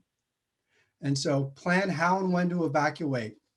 And just know that you don't have to evacuate in all disasters, guys. You don't. It's like sometimes you might get for example, when I worked in Berkeley, it's like anytime the refinery would have a fire, it might not be an evacuation. It might be shelter in place. Make sure all your windows are closed, your doors are closed, you stay put. So you'll need to know that as well. I get emergency alerts from San Mateo County because they have mountain lion sightings. So that's not evacuate. That's hey, shelter in place, close your doors, get your animals inside. But you want to make sure that you're prepared for either one, either evacuate or stay. And here's biggest thing that you'll need to know is we only can respond if we know what's happening, right? So I need people to make sure that they are signing up for the Rossmore Nixle and the CWS Contra Costa County alert system, your county alerts. They will actually tell you what's happening. And it's the best way to get that information. You know, I love TV but sometimes the bigger broadcasting systems might not have specific information for what we need here, or they'll get a delayed information coming into me. You know, when there's fires or anything else, I typically get, well, like a PSPS, I will typically get that information before the community does, before the stations do. So, which is nice, but at the same time, it can be a little bit, not daunting, but what's the word? A little bit reassuring that I'm getting good information instead. So, and then here's the third bullet here is be familiar with your possible routes, and then make sure that you are mapping out how to get out of the area. And, you know, write those things, write them down, and then share it with your trusted allies. That way they can track you on the evacuations. But don't only have one route, have multiple ways to get out of your area. And again, during a wildfire season, all Red Cross, make sure that you have again, a third of a tank to a full tank of gas in your tank, or a fully charged if you have an electric hybrid car. You want to make sure that you are ready to go in a drop of a dime. It's full. And then if you don't drive, this is where your trusted allies come into place, because you want to alert them if there is a red flag that comes up. Give them a call. Say, hey, look, I might need to be evacuated. Can you help me? So get that set up. And then plan ahead. It's important that you plan your evacuations. Again, definitely. You know, for your animals, this is a hard one because if you're not at home and you get these alerts, how do you get your animals out? Oh, that's right. You've got your 5 trusted allies to help you out. And does it have to be 5? No, it can be, you can have 10 trusted allies, but you always want to have that backup. And, you know, have it set up where you know where you're going to be going. Many times if you have to evacuate, people say, well, I don't know where to go. You know, that's where Nixle, that's where your county alert system will actually help you and share with you what shelters are open. You know, if they don't have them open yet and you want to actually evacuate earlier, what you can do is call up your trusted allies and go to their house, but have that plan in place. And then again, stay informed. Rossmore Nixle, Contra Costa County warning, definitely you want to have that community warning system in place. And then go to your trusted people where you have good information, FEMA, Red Cross, NOAA, the Weather Channel. Get that information straight from them instead. So homework number 3, guys. So I'm getting a little hoarse. Homework number 3. You're going to be signing up for your alert system. And these are great alert systems. They will give you that information. This takes less than 5 minutes to do. Just do that homework and you will make me the happiest person. Serious. It's like we need more people on the alert systems to get this information when it does go out. There's also 211. You know, we work with our county 211s, and they will be one of the point people in the EOCs to get that information. So if you do have questions, you can always call them. If there's a public safety power shutoff, you can actually sign up for an alert for PSPS events. And instead of waiting, they used to have it where they had it on the zip code. Instead, now they have it on address. So you can put your address in there and they will actually give you that information um, specific for your address, but you can get those alerts pretty much the same time I get them, which is great. And you don't have to worry about if there's a PSPS, you can make sure that you have ice in your freezer and all your batteries are charged up, ready to go. But just to let you know, I'm going to share with you some more information. It's like I definitely have other items that I do want to share with you, but there's other items that we can share with you through independent living resources. So really quick, transportation plans. Again, if you ever have to leave, you always want to make sure that you have your transportation set up. So if you drive, great. If you don't drive, find out who's going to be transporting you. Again, we talked about full tank, half tank, and support, having your support team in place so they can help you out as well. Create your evacuation plan. And the evacuation plan, really quick, is not just you thinking about what do I do? It's writing it out, sharing this with your trusted allies so they know what's going on. Because what happens if you leave and they know, so you called up your trusted allies, hey, I'm going to be at your house in 30 minutes. Great. You leave and you don't show up. Do you think your trusted ally is going to be worried? Yeah. So what they're going to be doing is they're going to be like, what's going on? And they'll probably try to call you on your cell. If you don't pick up, they're going to really worry about it. But it gives them the opportunity to say, hey, look, call up 911 saying, my friend was supposed to be here. Can you tell me what's going on? Or it gives them the opportunity to take a look at what's the route out of Rossmore to get to my house. It might be more than 30 minutes. It might be 50 minutes, but at least they know what route you're taking to get to your house. Okay. And then, just make sure that your family, your friends, trusted allies know where to go for a meetup location. And not just a meetup location out of the neighborhood, but even out of your house. It could be that we want to meet in front of our house at the lemon tree. And what happens if everybody in your household meets at the lemon tree except for 2 people? What do you think happens to them? They're probably still in the house. So, that lets you know, it gives you a quick idea of, did everybody make it out of the house? And then practice your plans. Just don't come up with it and say, okay, we've got it. But practice those plans over and over and over.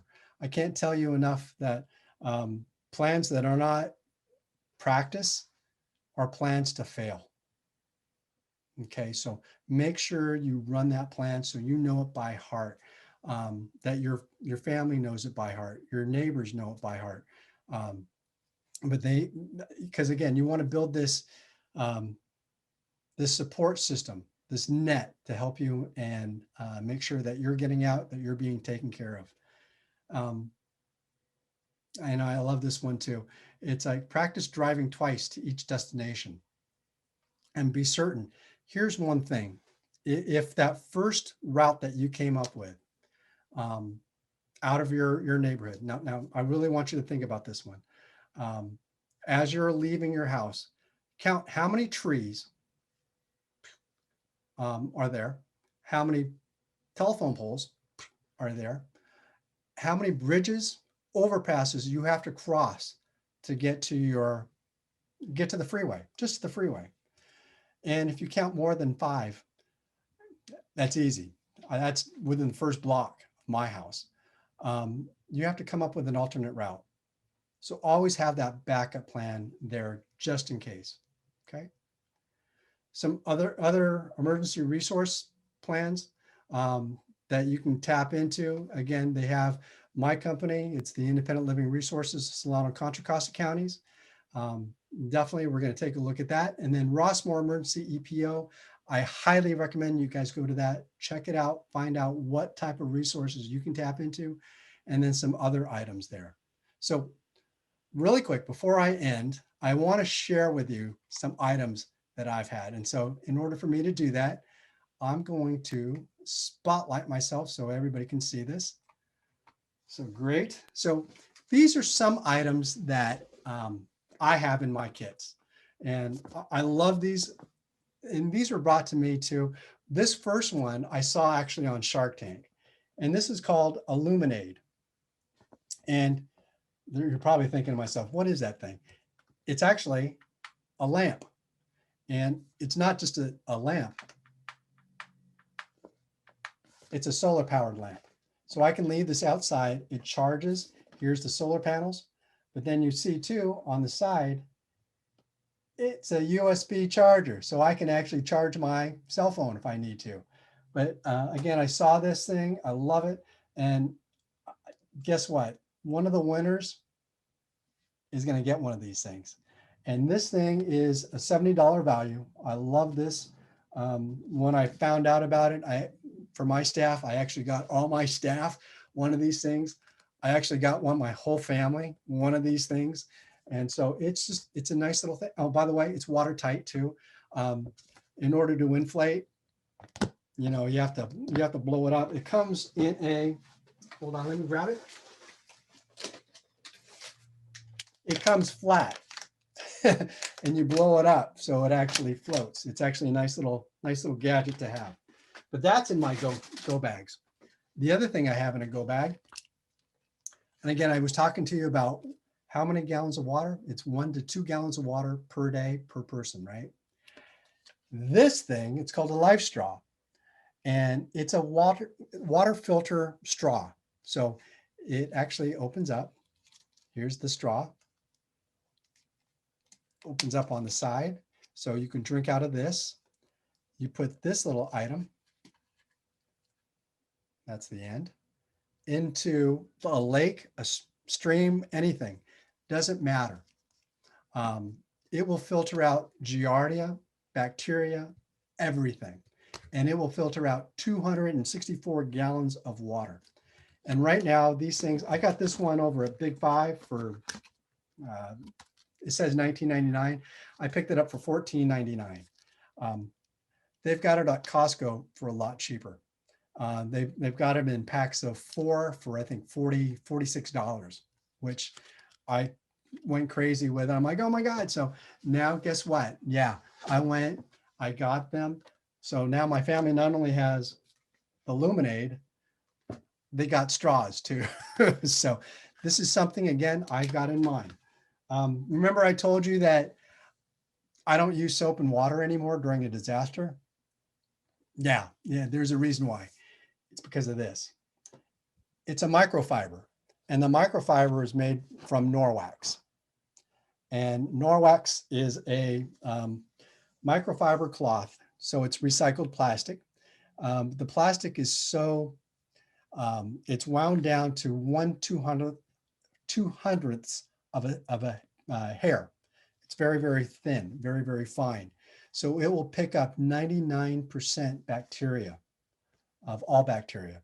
My wife found this one and she said, Ron, take a look at this. And we might want to get it. And I'm like, what is it? And she told me about it. I'm like, yeah, it's a cloth, big deal. Then I saw that there was what was it again? A 30-day test. And the 30-day test was to use only the cloth, only water, without shampoo and soap. And so my wife actually used it. And, I was very, very impressed. It's like, we're not, it's like she was done after 30 days and yeah, we're still married. It's like, I did not divorce her because of her smell or anything like that. She actually was fine. I couldn't tell. So after that 30 days, I ended up saying, this has got to go in my go bag. And I love it.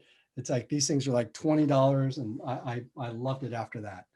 The other thing I've got is this is called a Waka Waka.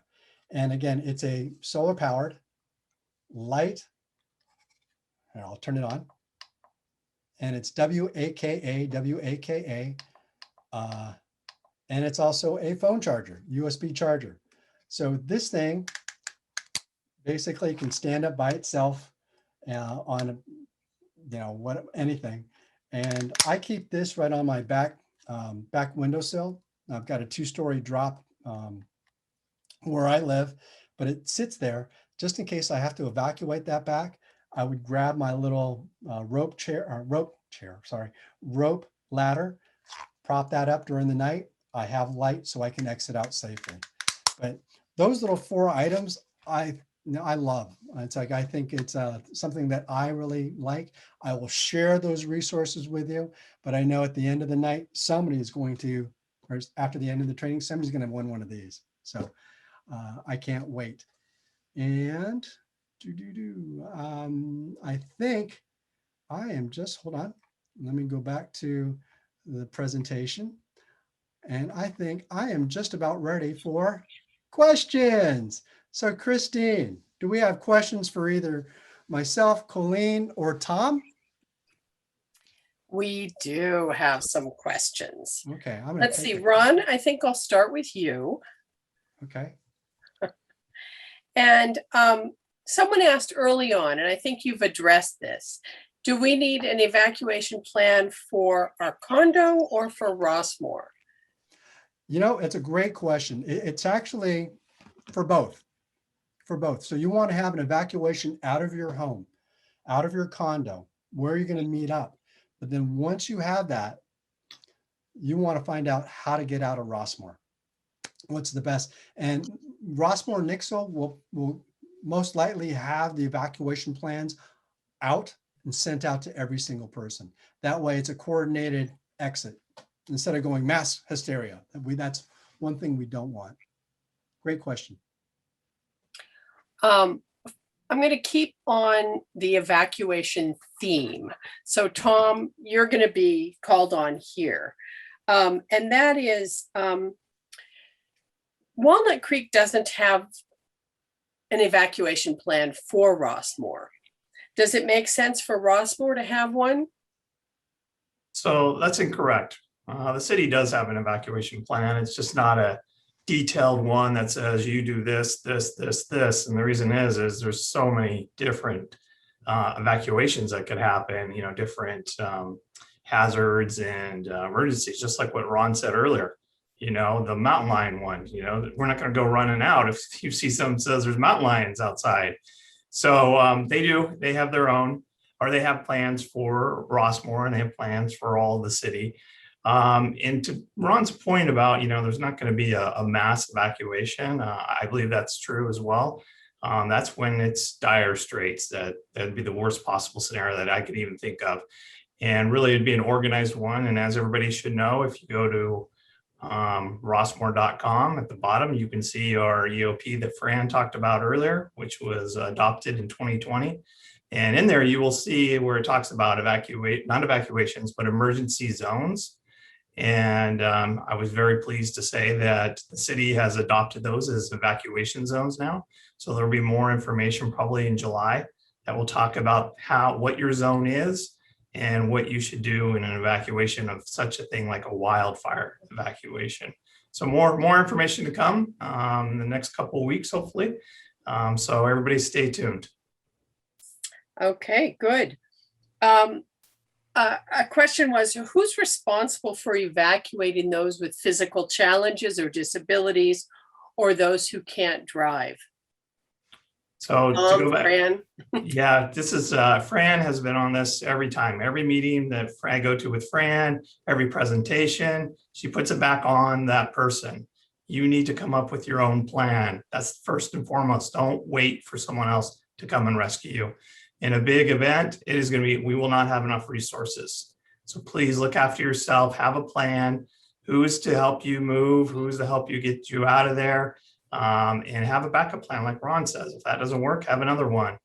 But you know, authorities are going to do everything they can, but it's going to be very difficult. So if you have a plan beforehand, you will be a lot better off. Fran, feel free to go in there. Tom, I can't agree with you more. Thank you for emphasizing. It's part of our yo-yo mantra. If we have a major area-wide disaster here, it's going to be a major area-wide disaster. And first responders will take quite some time, I predict, to get in here before we can get the help that many of our residents will need at that time. I go through the mantra. Let me quickly do it again, Tom.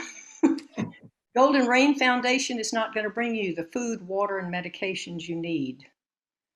Public safety is not going to do that. I'm sure Tom will agree with that. Securitas cannot bring me the water, meds, and food I need.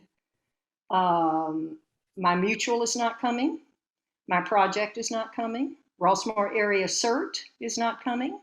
Your neighborhood EPO team is not coming to bring you the water, food, and medications that you will need in an emergency. County Fire may come in here to help us with house fires and wildfires, but they're not bringing us the food, water, and meds we need. 911 dispatch is not coming. FEMA is not coming. The city's Office of Emergency Management is not coming.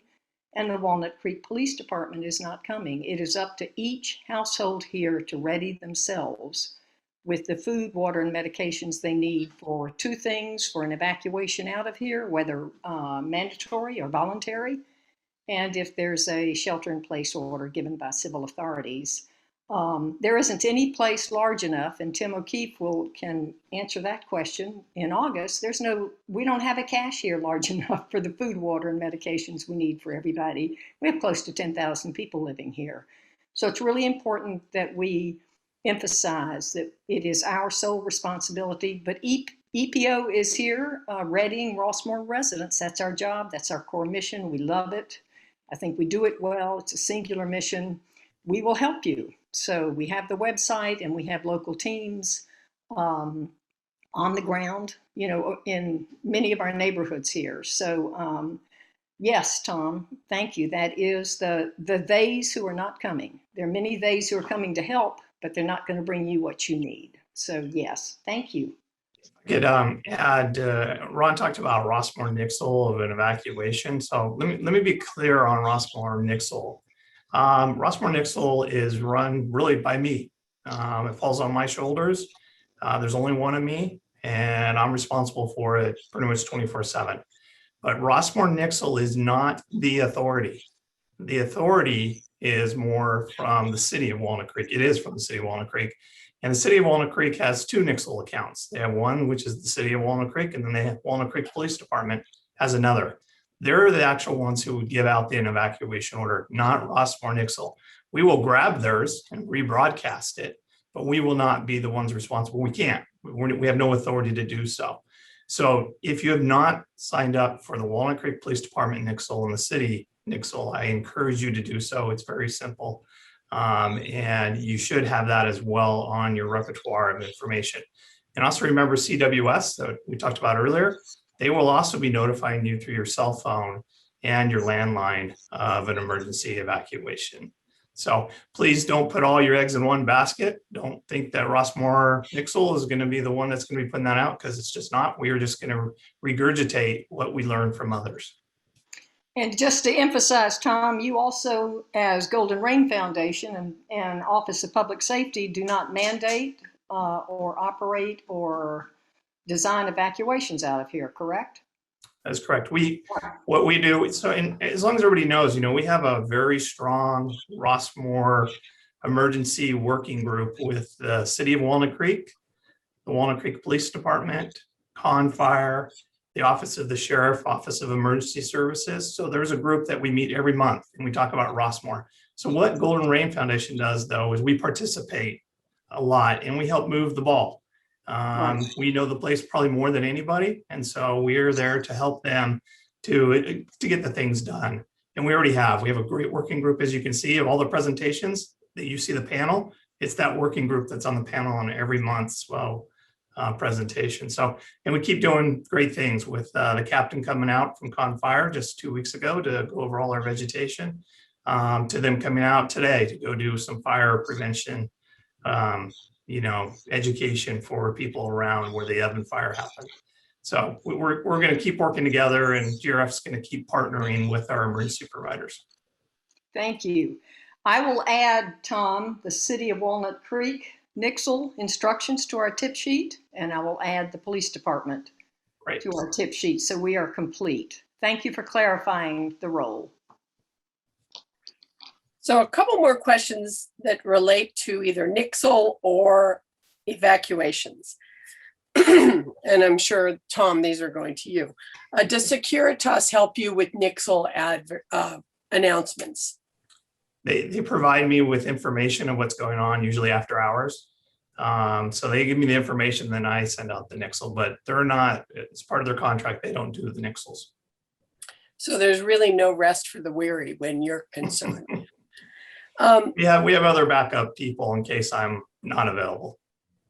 Okay, one other thing is, and you may not want to answer this, but where is the best place to evacuate to, since we all have to come up with our plans? The golf course, Safeway? Well, if you're evacuating, if we're evacuating Rossmore, there's one way in, one way out. So obviously, like one fire guy and one police guy will always say is, go out your door. Usually it's go down to the valley and then go out the gate. I mean, it's really that quite simple. I know in the past, the previous fire marshal mentioned the golf course, and that caused a lot of strife. And if you see where there are golf courses, a lot of the fire departments actually do recommend them in the worst case scenario. It's like you can't get out the gate. You can't get anywhere out of here. The safest place is what they always advertise is the golf course because of all of the water that is there. And if you were up in Santa Rosa or any other fires, the golf courses actually were not touched at all by the fire. Obviously, still a dangerous situation, but that would be like your last case scenario is you have nowhere else to go. People went and jumped in pools. If you can go out onto the golf course and be in an open area where there's a lot of green vegetation, that seems to help. But in reality, we want you to actually leave Rossmore if there's an evacuation. Okay, Colleen, any role for Red Cross here? Pardon me, what? During a disaster, if you can, do you want to tell us what Red Cross would do? Okay, well, Red Cross has to be asked to come in to create a shelter. We have our shelters approved and we have a memorandum of understanding, or since some people don't like the acronyms, an MOU, memorandum of understanding with Rossmore and with Tom and his predecessor.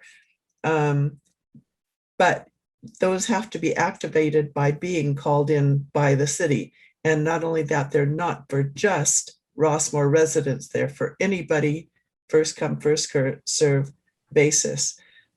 Looking forward, I'm going to be starting to set up people that will help set up those shelters. That's not into place yet, but that's coming up in the future. Great, thank you. Because everyone said there's no food available. Well, Red Cross does, if they set up a shelter, if they're asked, they can provide some food. But that'll take a while. So make sure that you have your own food, your own water, and your pets are taken care of, as Ron and Tom and Fran always say. Well, that would be one other thing, Christine, is that generally speaking, unless it's something particular, the Red Cross shelters do not have pets come in. So that's something to really be aware of. Yes, very good point. Very good point. Thanks, Colleen. Ron, you used a lot of anachronisms during your speech, your presentation, which was excellent. EOC, VOADS, which I don't even know what it is, ICE. We all have an idea of what ICE is, but I think you're referring to something different here. Sorry, yeah, sorry about that. I get caught up in the wonkiness of the acronyms. VOAD is Voluntary Organizations Active in Disasters. And many times what you'll have is nonprofit organizations along with faith-based organizations working in hand with some of the emergency preparedness folks like fire department, sheriff's department, police department. And what we try to do is we try to coordinate a lot of our services since we have connections with our consumers. We want to find out what the what the government or fire department and Sheriff's Department are doing and how to best collaborate before a disaster hits and then during a disaster. ICE stands for in case of emergency. And, for that, that's just something that I have on my phone that says ICE and then the person, like ICE wife, for example, on the listing of my phone, it has that. And that's mostly for first responders. They will know if they can get in my phone, they know who to connect with if I cannot respond. So they're like, oh yeah, this guy is ICE so-and-so. I know to call that person up. Because I have like over 200 people on my phone. They're going to be calling everybody up. And then the EOC is Emergency Operations Center.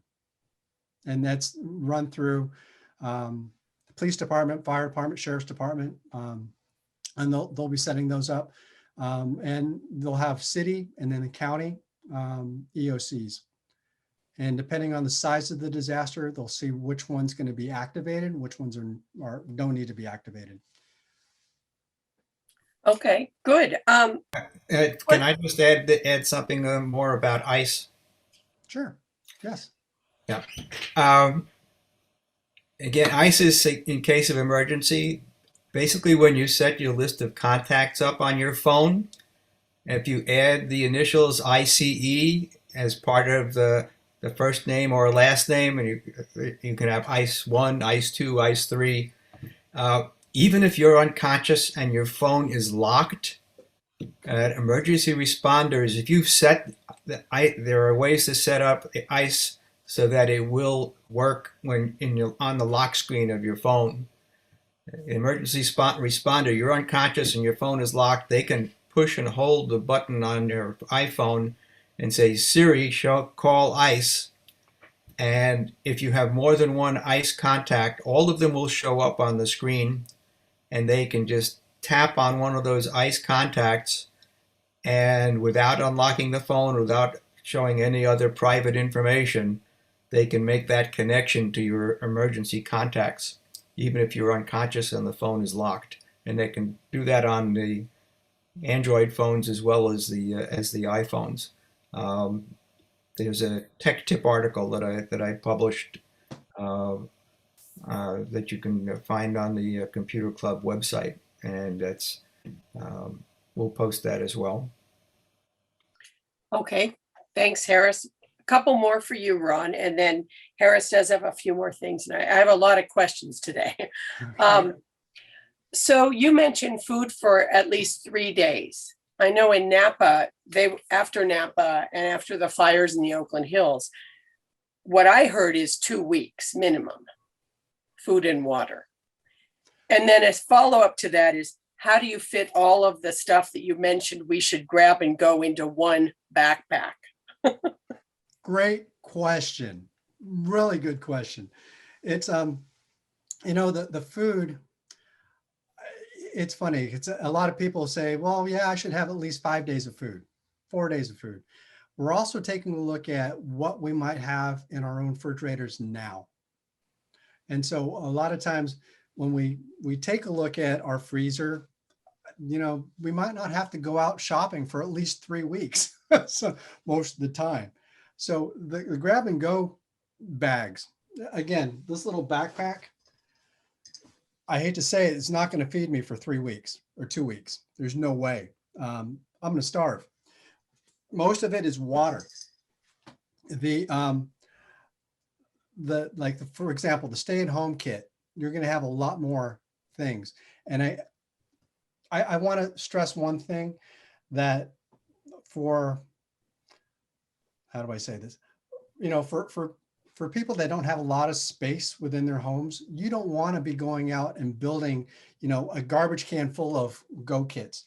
Much of the stuff you have already. You just have to identify what you have in your home and just know that's what I'm going to take when I leave. So it could be this section of my closet is going to be for a go kit. That's what I know is what I'm going to take with me. This section, and this is my stay at home. I'm staying at home anyway. It's natural. So it's not going to be that much different from where I'm at. But you're gonna just identify and then set aside what you're gonna be taking. You can take an old suitcase, that could be your go. That definitely can be your go kit. Having to fit everything in a small little backpack, trust me, I know you're not going to be able to put 2 weeks of supplies in there, but you're going to be able to identify within your home what you can take. Great question. Great. Someone wanted you just to repeat the name of the light and the cloth that you. Sure. The light itself is called a Luminaid, Lumin, capital AID, Luminaid. And the other cloth, or sorry, the other light is called a Waka Waka. And this one is WAKA. And again, guys, I'm gonna send you the resource sheets on this one. And the cloth is called a Norwex environmental cloth. I'll even hold it up. Norwex, NORWEX. So Ron, just to be clear, everybody here will receive both a copy of your slide deck Yes, and a copy of that PDF copy you sent me of those 4 items that you recommend. yes, And someone put in the chat box, I loved it, that this would be a great stocking stuffer for friends and neighbors, or a Hanukkah gift or birthday gift. These are great items to have and would be very well appreciated. And Thank you. again, yeah, I'm not recommending you guys go out and just go buy stuff. It's like that it's a great thing to have as a stocking stuffer or a birthday gift. You know, I actually used the Luminaids 2 weeks ago for birthday presents. So it was great.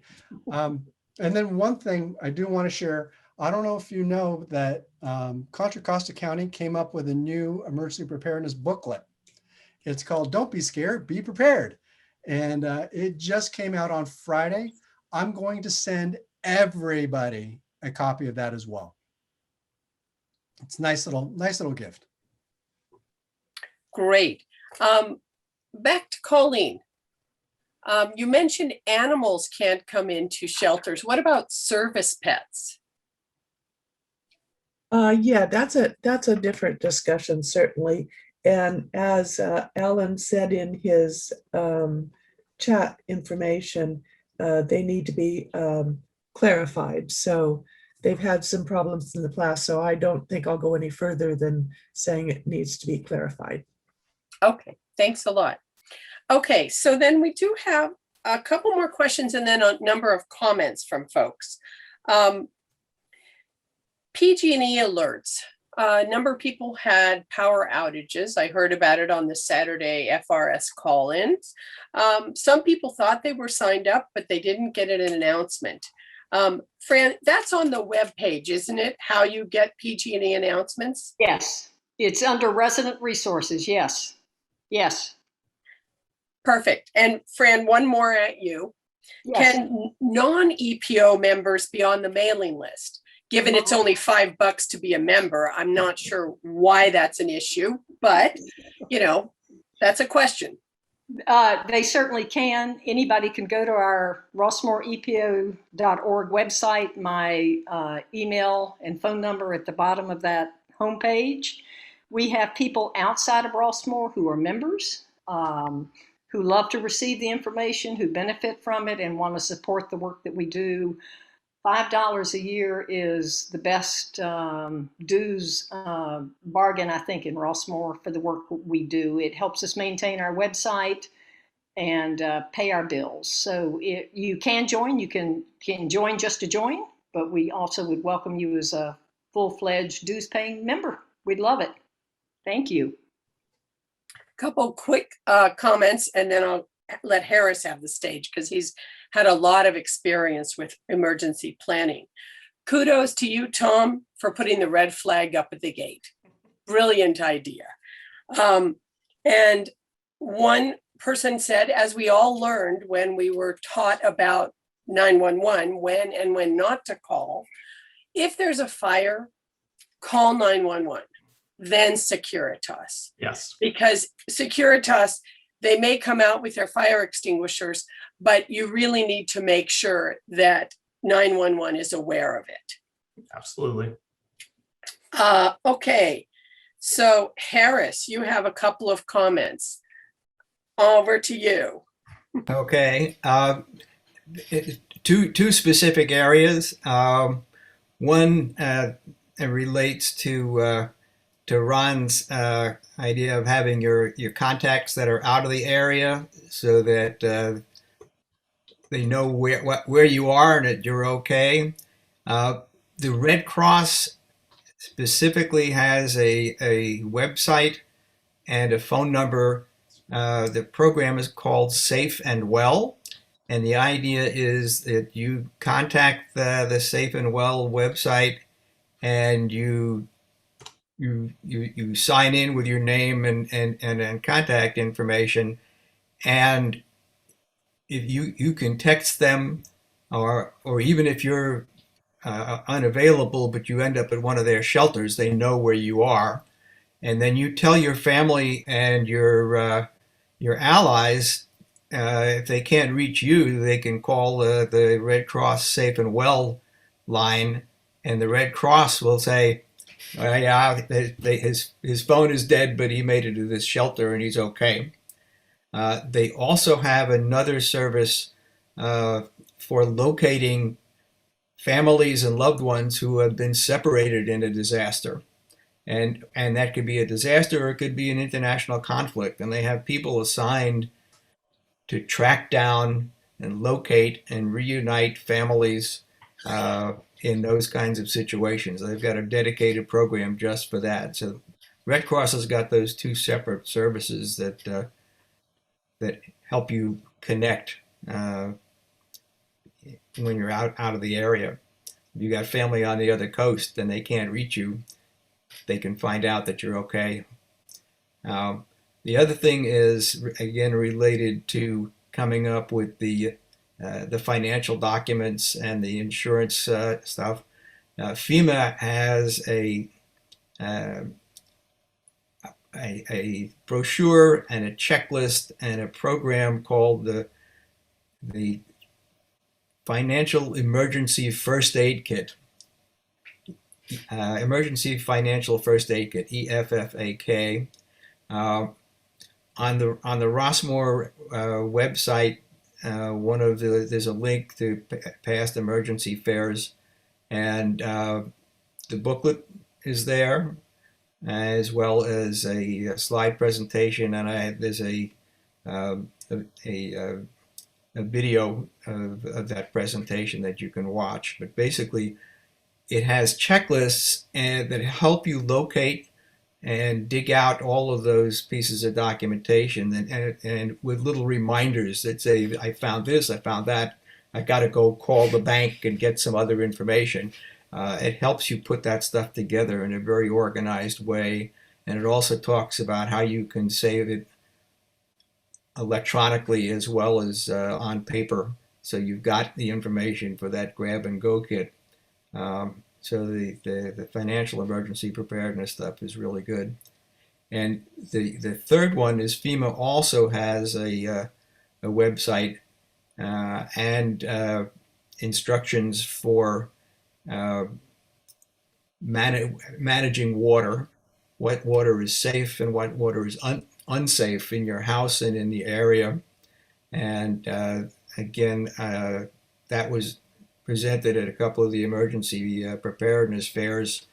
And again, I've got a slideshow there and a video that talks about what FEMA recommends in terms of water treatment, what water to avoid, and what the issues are there.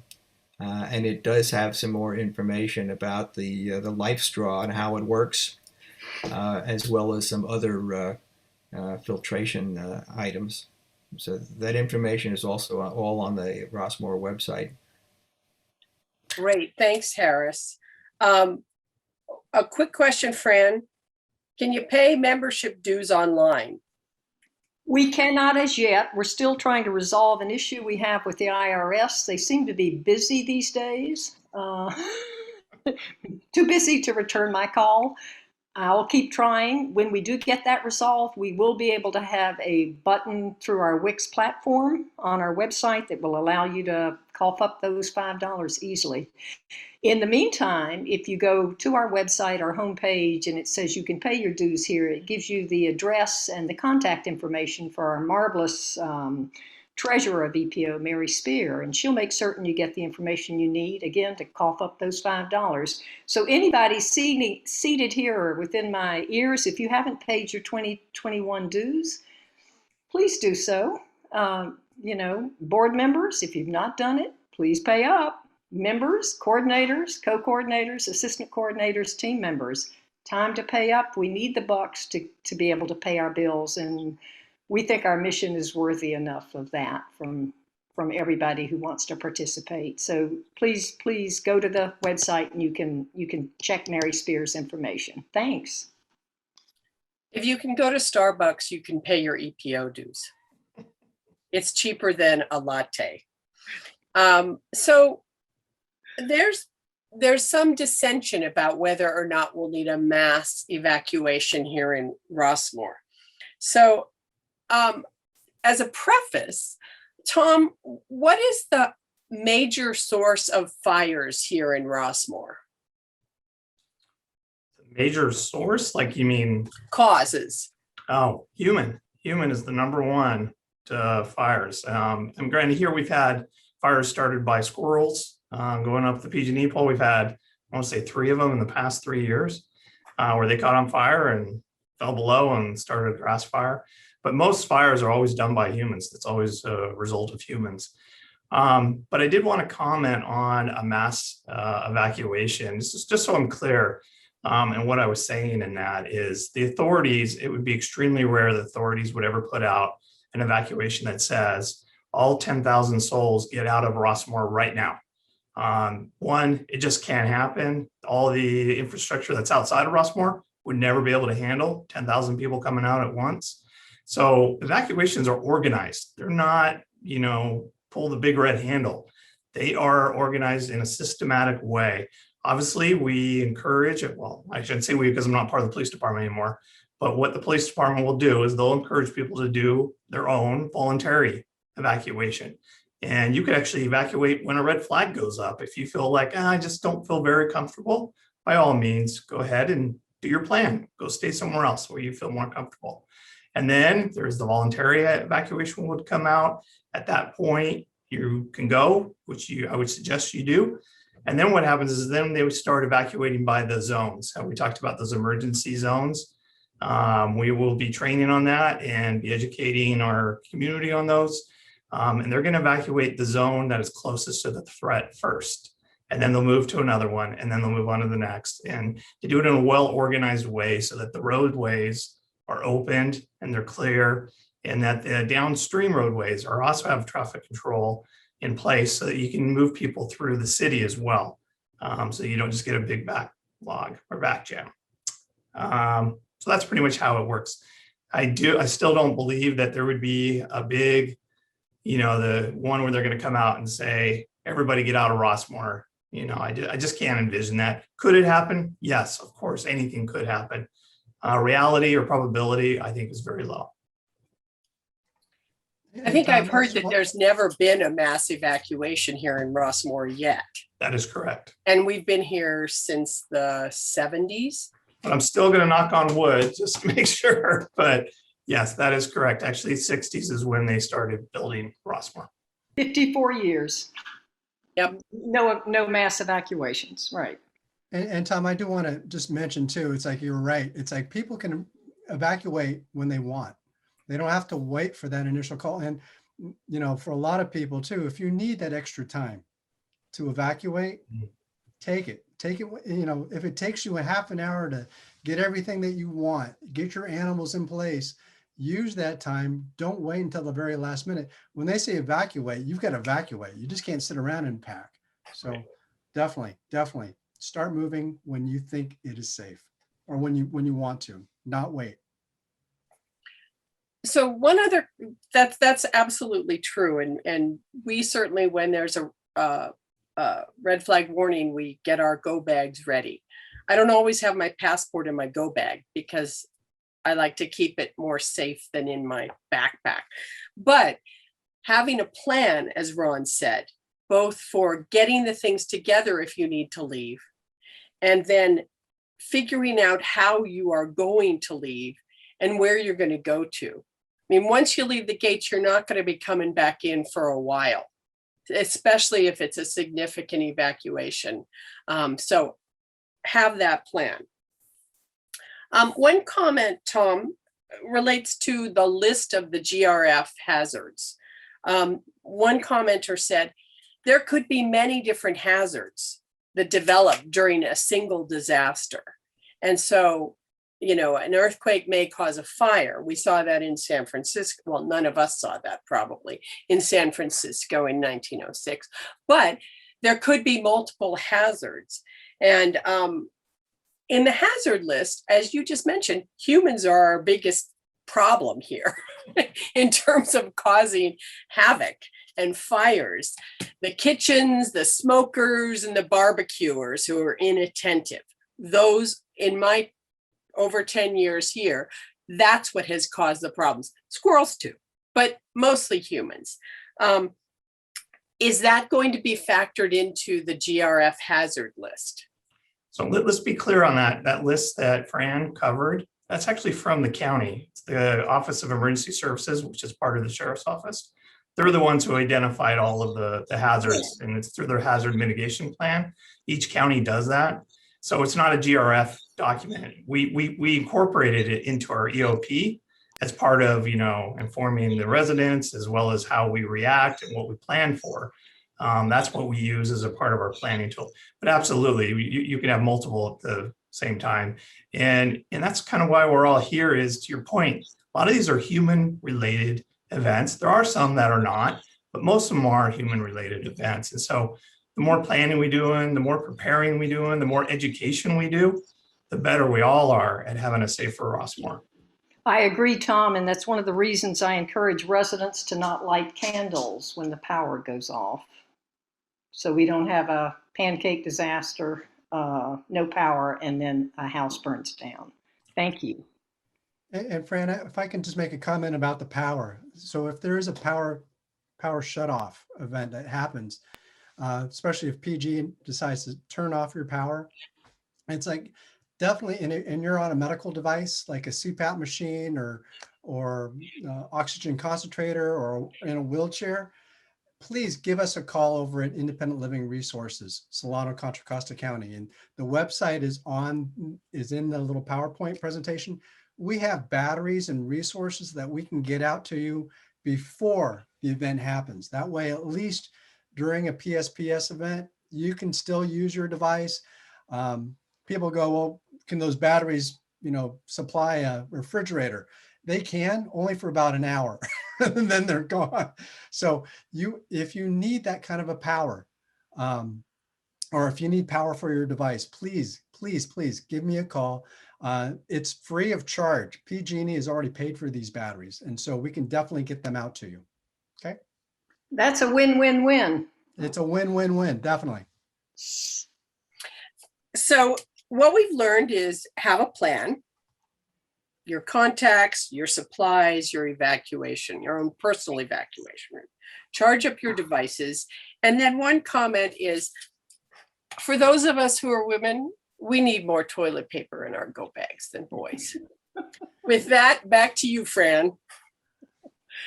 Thank you. I want to thank everybody for a marvelous program today. It's been great to have Ron again. Ron, you bring it every time. You're marvelous, and I've had the opportunity to brag to his supervisor about how wonderful he is, and I will continue to do so. Thank you all. We have homework to do. Ron has given us homework to do. Let's see, if you have not prepared your grab and go bag, this is the time to do it. We're at the beginning of what may be a parlous wildfire season. And if you don't have your shelter in place supplies in one place in your condo or your house, get that together and please get an evacuation plan. That is absolutely essential for every household here.